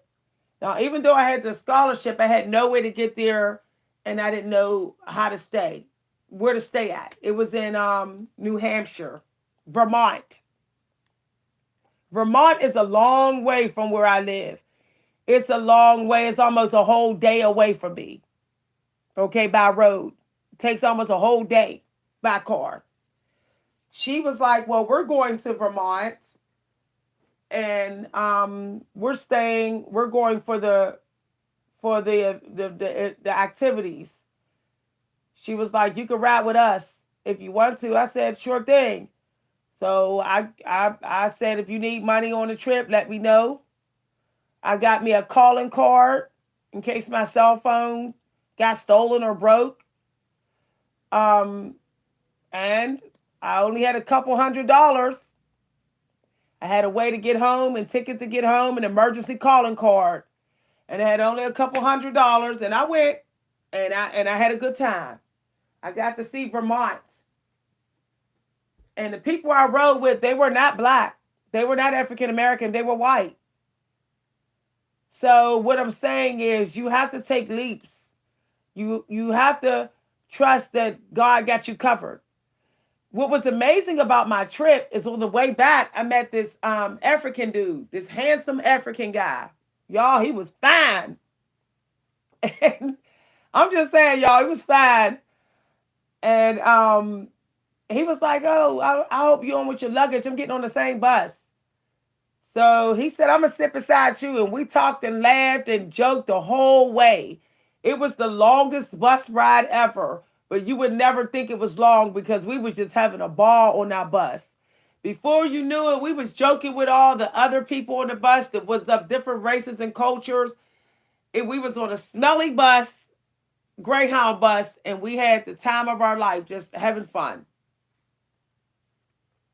And then I had a low vibrational family member call me and need me to go see about them. And he was going somewhere else in the city that I got dropped off.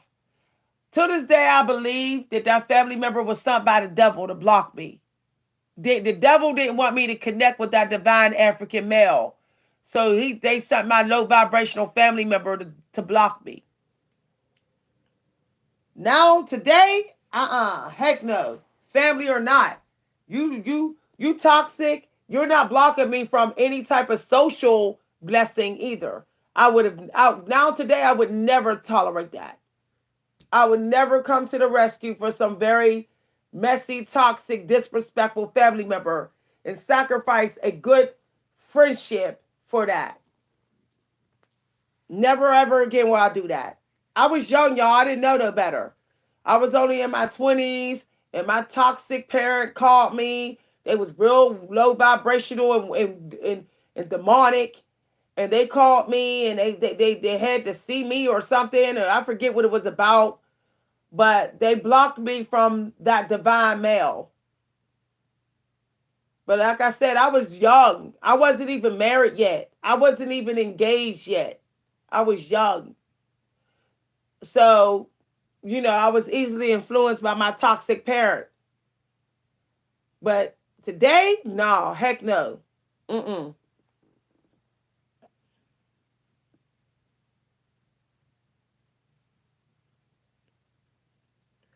Exactly.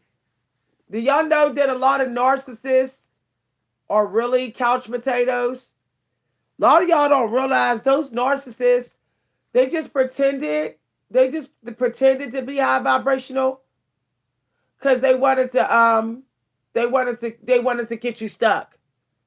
A lot of narcissists are not outdoor people. They're not they're not about living their best life. They're not. They're not about fun. They're just about getting fuel. They try to make it seem like you ain't the one that's fun, but they the one ain't fun. They go to parties and they just shop for fuel. But if you try to dance with the narcissists don't want to dance. They don't really want to dance. They don't really want to joke with you. They want to joke with everybody else. I'm telling y'all gotta be careful. I cut off a friend years ago over that. They was a narcissist.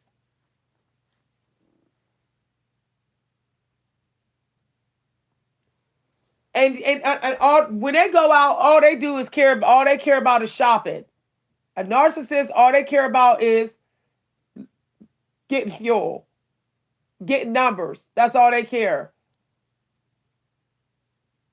They don't dance with you to celebrate you, to celebrate your body. They do not dance with you to build you up, to compliment you and make you feel sexy. They dance with you to get other people. They dance with you to make themselves look good, to make people think that they're the stuff. This is why when I go places out dancing, if a narcissist is socializing with anybody and everybody, and they don't want to, they don't want to have fun. They just really want to just brag and entertain and be showy, real showboaty with themselves with everybody. I don't dance with that person. The narcissist picks you out to pick out other people, to get other people to pick them. The narcissist pick you to get other people to pick them. It's sick and it's twisted, but it's just the truth. Yep.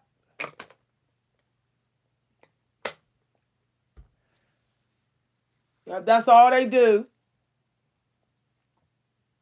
They spend the whole night bragging, being a big show off. You don't get celebrated. You're not getting celebrated by no narcissist when you go out with them. You're not. They'll breadcrumb you. So people will think that they do a lot more. They'll breadcrumb you just to get everybody's attention. They'll throw you a little tiny morsel just to get everybody's attention, so everybody think that they're a giver. And then you are history for the rest of the night. You are history. They start thinking about getting all kind of attention from everybody and anybody.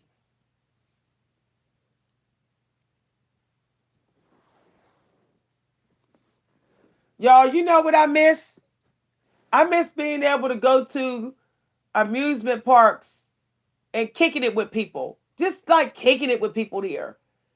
Remember we used to be able to go to Kennywood and Six Flags and Cedar Point, and we used to be able to go there and you could just kick it with somebody there and have a good time and chill and laugh and turn up.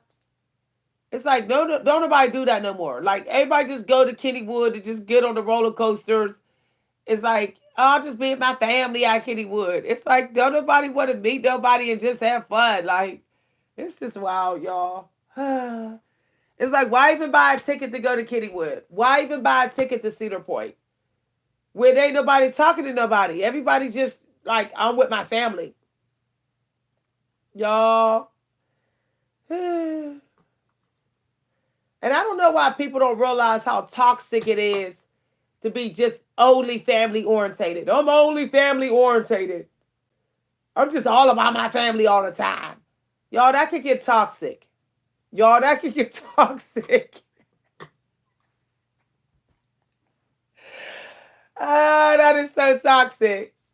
Because back in the 90s, we didn't hang with our sister all day. We wasn't with our brother all night. We was not even thinking about our family all day long. I need family, I need family, I need family, about family, about family. No. As a matter of fact, we would go places with our sisters, and then she would go one place in the bar, and I would go one place in the bar. It wasn't like we always had to be with family. Nowadays, everybody is making it like it's a do or die situation with family. Like, I don't have no family, so I'm doomed. Yeah.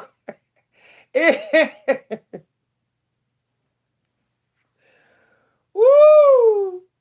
I say those people are cowards. They don't want to meet new people. They scared to meet new people. They scared to talk to new people. That's why they so stressed out about having their family.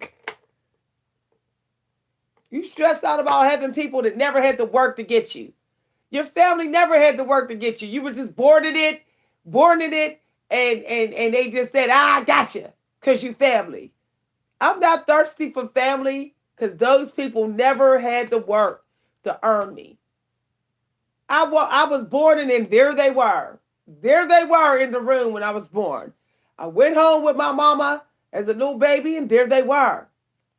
That's scary. To me, that's scary. These people suddenly in my life, and I never even got a chance to get to know them first. That's scary to me.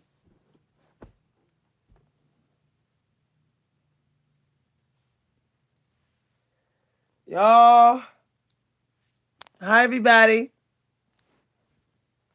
We got people in here.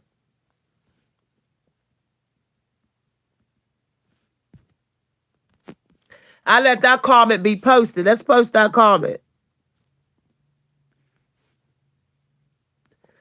Dragon, I wanted that comment. I want your comment posted.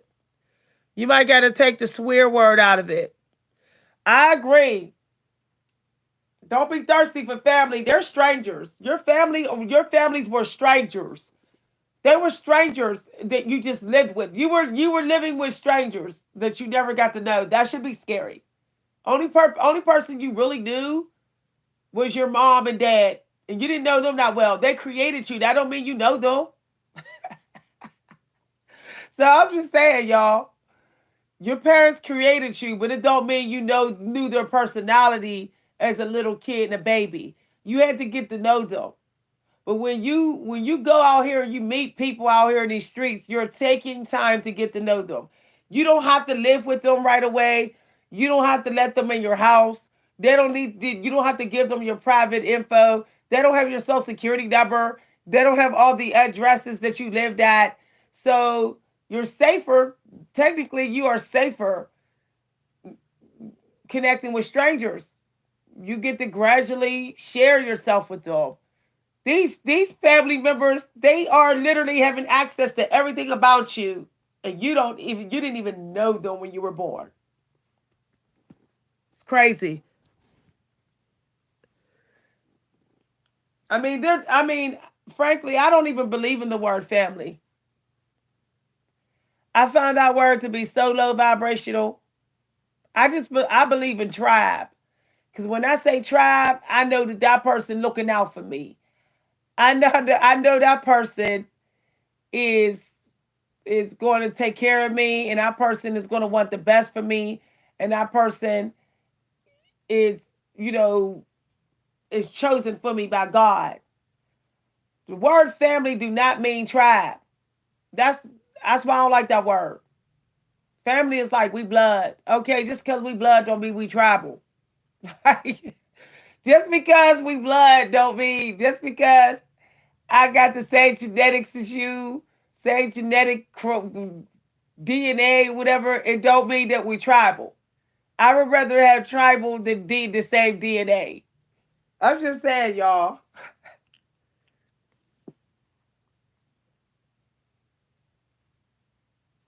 So I said, uh, I just say I like tribe because tribe mean when I think of tribe, pride. But how about the word pride, like lioness, pride? We hunt together, we protect each other, we look out for each other, we respect each other. We are pride, okay? But the family, no. That word family, I don't like that word. Nah. I think it's manipulative. It we've been trained to think that word is unity, yet I don't see how that triggers people to have unity. When you hear pride, you think of the lioness and the lioness, sticking together, like got each other's back. But I don't hear that when I hear the word family. I just don't hear that. I don't get that feeling. I don't get that as a definition. So I don't like family, y'all.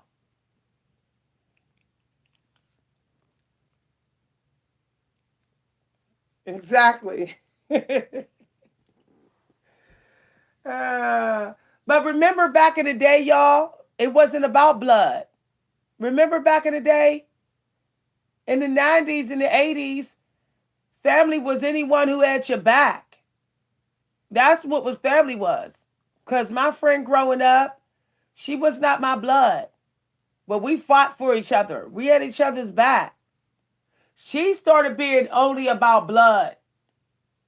And that's where we bumped heads about. And that's when, we couldn't hang no more. But back in the day, it did not matter whether you was blood. If I had your back and I supported you, you was family. You could come to my house and eat and help yourself, have a good time or whatever. It was like my house was your house. You didn't have to be blood. But nowadays, it's like, you ain't my blood. So F you. It's like, wow, that's deep. That is deep.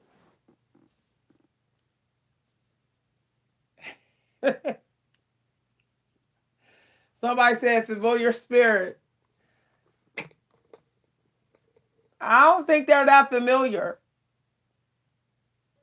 Because they never had to earn you. They never had to earn your presence or your company. So how familiar are they? They could be hiding all kind of stuff from you. When you feel like you earned someone, you're going to let yourself be familiar. You're going to share your secrets. You're going to share your things that you wouldn't share with nobody else. You got family members that don't even tell you stuff. All they do is tell you that they need a bill paid. All they do is tell you that they got fired from their job, or they need you to pay for their abortion, or they need you to pay their car note. They're not telling you anything else. Okay, they're not telling you a lot of their internal struggles. They're not telling you their secrets. None of that. So how familiar are they? Only thing you know about them is their blues. And that's because that's what they want you to know about. Because they want to benefit from you. That's it. But people who earn your respect and earn your presence and earn a relationship with you, okay, they're not all about you paying for their blues all the time. They are going to tell you, you know, the other stuff that you probably wouldn't tell anybody else.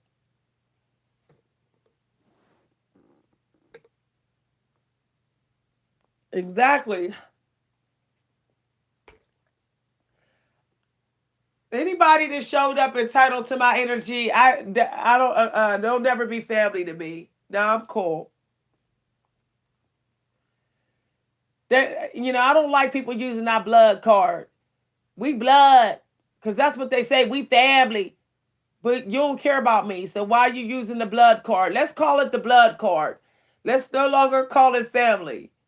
Say I got people in my life that got blood card. They use the blood card on me, so I don't deal with them.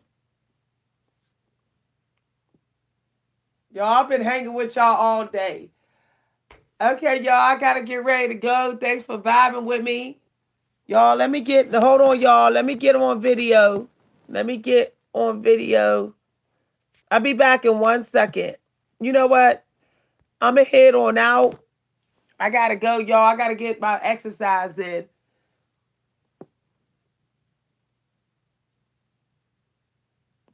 Yeah. When you say stop using that term, you said your long lost uncle want a hug. Isn't that crazy? Like a family member you ain't seen in 30 years be trying to hug you. That gives me the creeps, y'all. I don't hug. I don't hug. I be like, y'all, I had a family member we ain't seen in like 25 years show up to my mom's funeral. It's an older family member, an old head, real old head, older than me. And she had the nerve to like try to hug me for a long time. And I'm like, you don't even call, and you're like an old head. You don't check on your nieces and your nephews or nothing. And you're coming up in this funeral hugging on me? Y'all, I was like, no. She put her fingers, the old lady put her fingers in my sister's hair, like ran her fingers through my sister's hair, my older sister's hair. My older sister was mad as hell. She was like, she never cared about us. And she coming out the blue, putting her fingers in my hair. Y'all. And then these random family members who you ain't seen in years, these random blood card people, they think they can speak on your body and your hair and stuff. Man, my uncle, he had something to say about the gray in my hair. I fanned him off. Like, go on out of here, dude. I ain't seen you in 20 something years. You don't call on your nieces. You don't call to check on your nieces. You ain't seen me since I was a little girl. Well over 20 years. You didn't have kids that are my age, and you ain't made no effort in more than 2 decades to see about your nieces. No. Heck no. You ain't got nothing to say about my gray. I looked at him like he was crazy.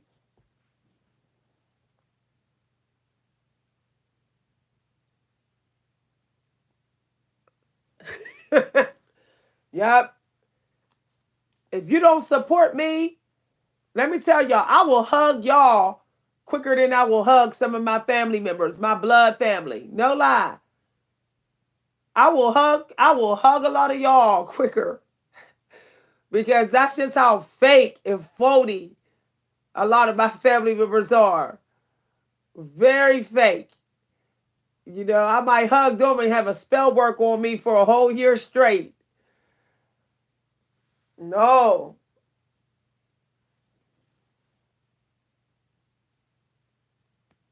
I'm telling you, I feel safer hugging people who support my business than I feel hugging people in my family. Like, woo.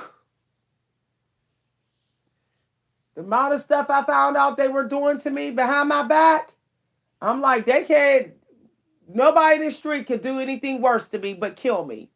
My family has done the worst stuff to me that anyone in my life has done to me. Worse. Because they never had to earn my respect. They always thought they were entitled to it, no matter what they did. All right, y'all, I kept on talking. I'm going to see y'all later this week, okay? I'll be back later this week, and I'll explain to y'all why I've been gone. I will be gone for a very important reason. I want to start my journey, and you know, jump in time, y'all. I'm done. I don't want to be in this time period. If I gotta leave my state, excuse me, if I gotta leave and go to Africa, I will. I'm just through with this generation. I'm through. I want to do more things that's not of this generation. It means not being online as much anymore. Okay? Like, or nothing that got social media. Like, I don't want to be on here as often anymore. I feel like I'm missing out. Like there's people that's doing all this other fun stuff, and I'm just like hanging out on YouTube. I don't like that, especially at my age, y'all. If I was like 25, okay, yeah, I'd be like, okay, maybe I'll waste a couple of years just, hanging out on social media type apps. But I'm just too old for it now. Okay? I'm just too old for it. I have to make every day and my months and my years count. Especially since people in my life, people in my family normally don't even live to see 80. So I need more days in my days at this age. I need more days. I want one day of my life feel like I lived 4 days. Like I partied hard. I had a good time. I did all this fun stuff. Then it felt like I had fun for days. I wanted to feel like that. Okay, because the reality is, at some point, you're fighting for your life just because of time. At some point, you could be by yourself and you'll still be fighting so hard for your life because of time. Okay, time starts to be less merciful the older you get, period. Okay? I will share my adventures and maybe y'all will do the same. You'll take the same adventures if you like them. I hope y'all will join my lifestyle channels so y'all can see, okay, what is Miss V doing this week that seemed like it's fun? Maybe I should do it. I want to inspire y'all to live, to have life. Because if you're not living, you don't have life. You're just a body walking around here. You're no better off than the Walking Dead, like the zombies. That's what I want to do. I want to inspire people to live, to have life, to give people ideas, to be able to create new stories. I don't want to just sit here and talk anymore. I want to get busy showing what the talking can do. Okay? So I hope I'll see y'all on my lifestyle channel. Okay, y'all. Bye, everybody. If you like this video, you can always show additional appreciation by sending any size donation to my Cash App. It is all appreciated. You can send it to my PayPal. I will be posting my PayPal information and Cash App information in the comment section and in the community news. Bye, everybody. Love y'all. Bye, Angelina. Bye, everybody. Oh, my lifestyle channel. Okay, I'm going to post the link, y'all. I'm retitling it, okay? I'm going to retitle it so that it triggers the algorithm to attract people who are interested and, I have getting ideas and living their best life, okay? Sometimes it's hard to live your best life because you may not know how. Maybe somebody need to give you ideas. Maybe somebody need to show you different things. Get into where like, oh, you could do this. I went here. I did this. I went here, did this. Maybe that'll motivate some of y'all. A teacher is supposed to lead by example, not just talk, talk, talk, talk, talk. I'm done with the talking. I want to get the walking. Okay? All right. I'll post the link to my lifestyle channel tonight. This by this evening. It's going to have a different name. Okay, bye, everybody. Bye. Love you. Bye, Angelina. Bye, everybody.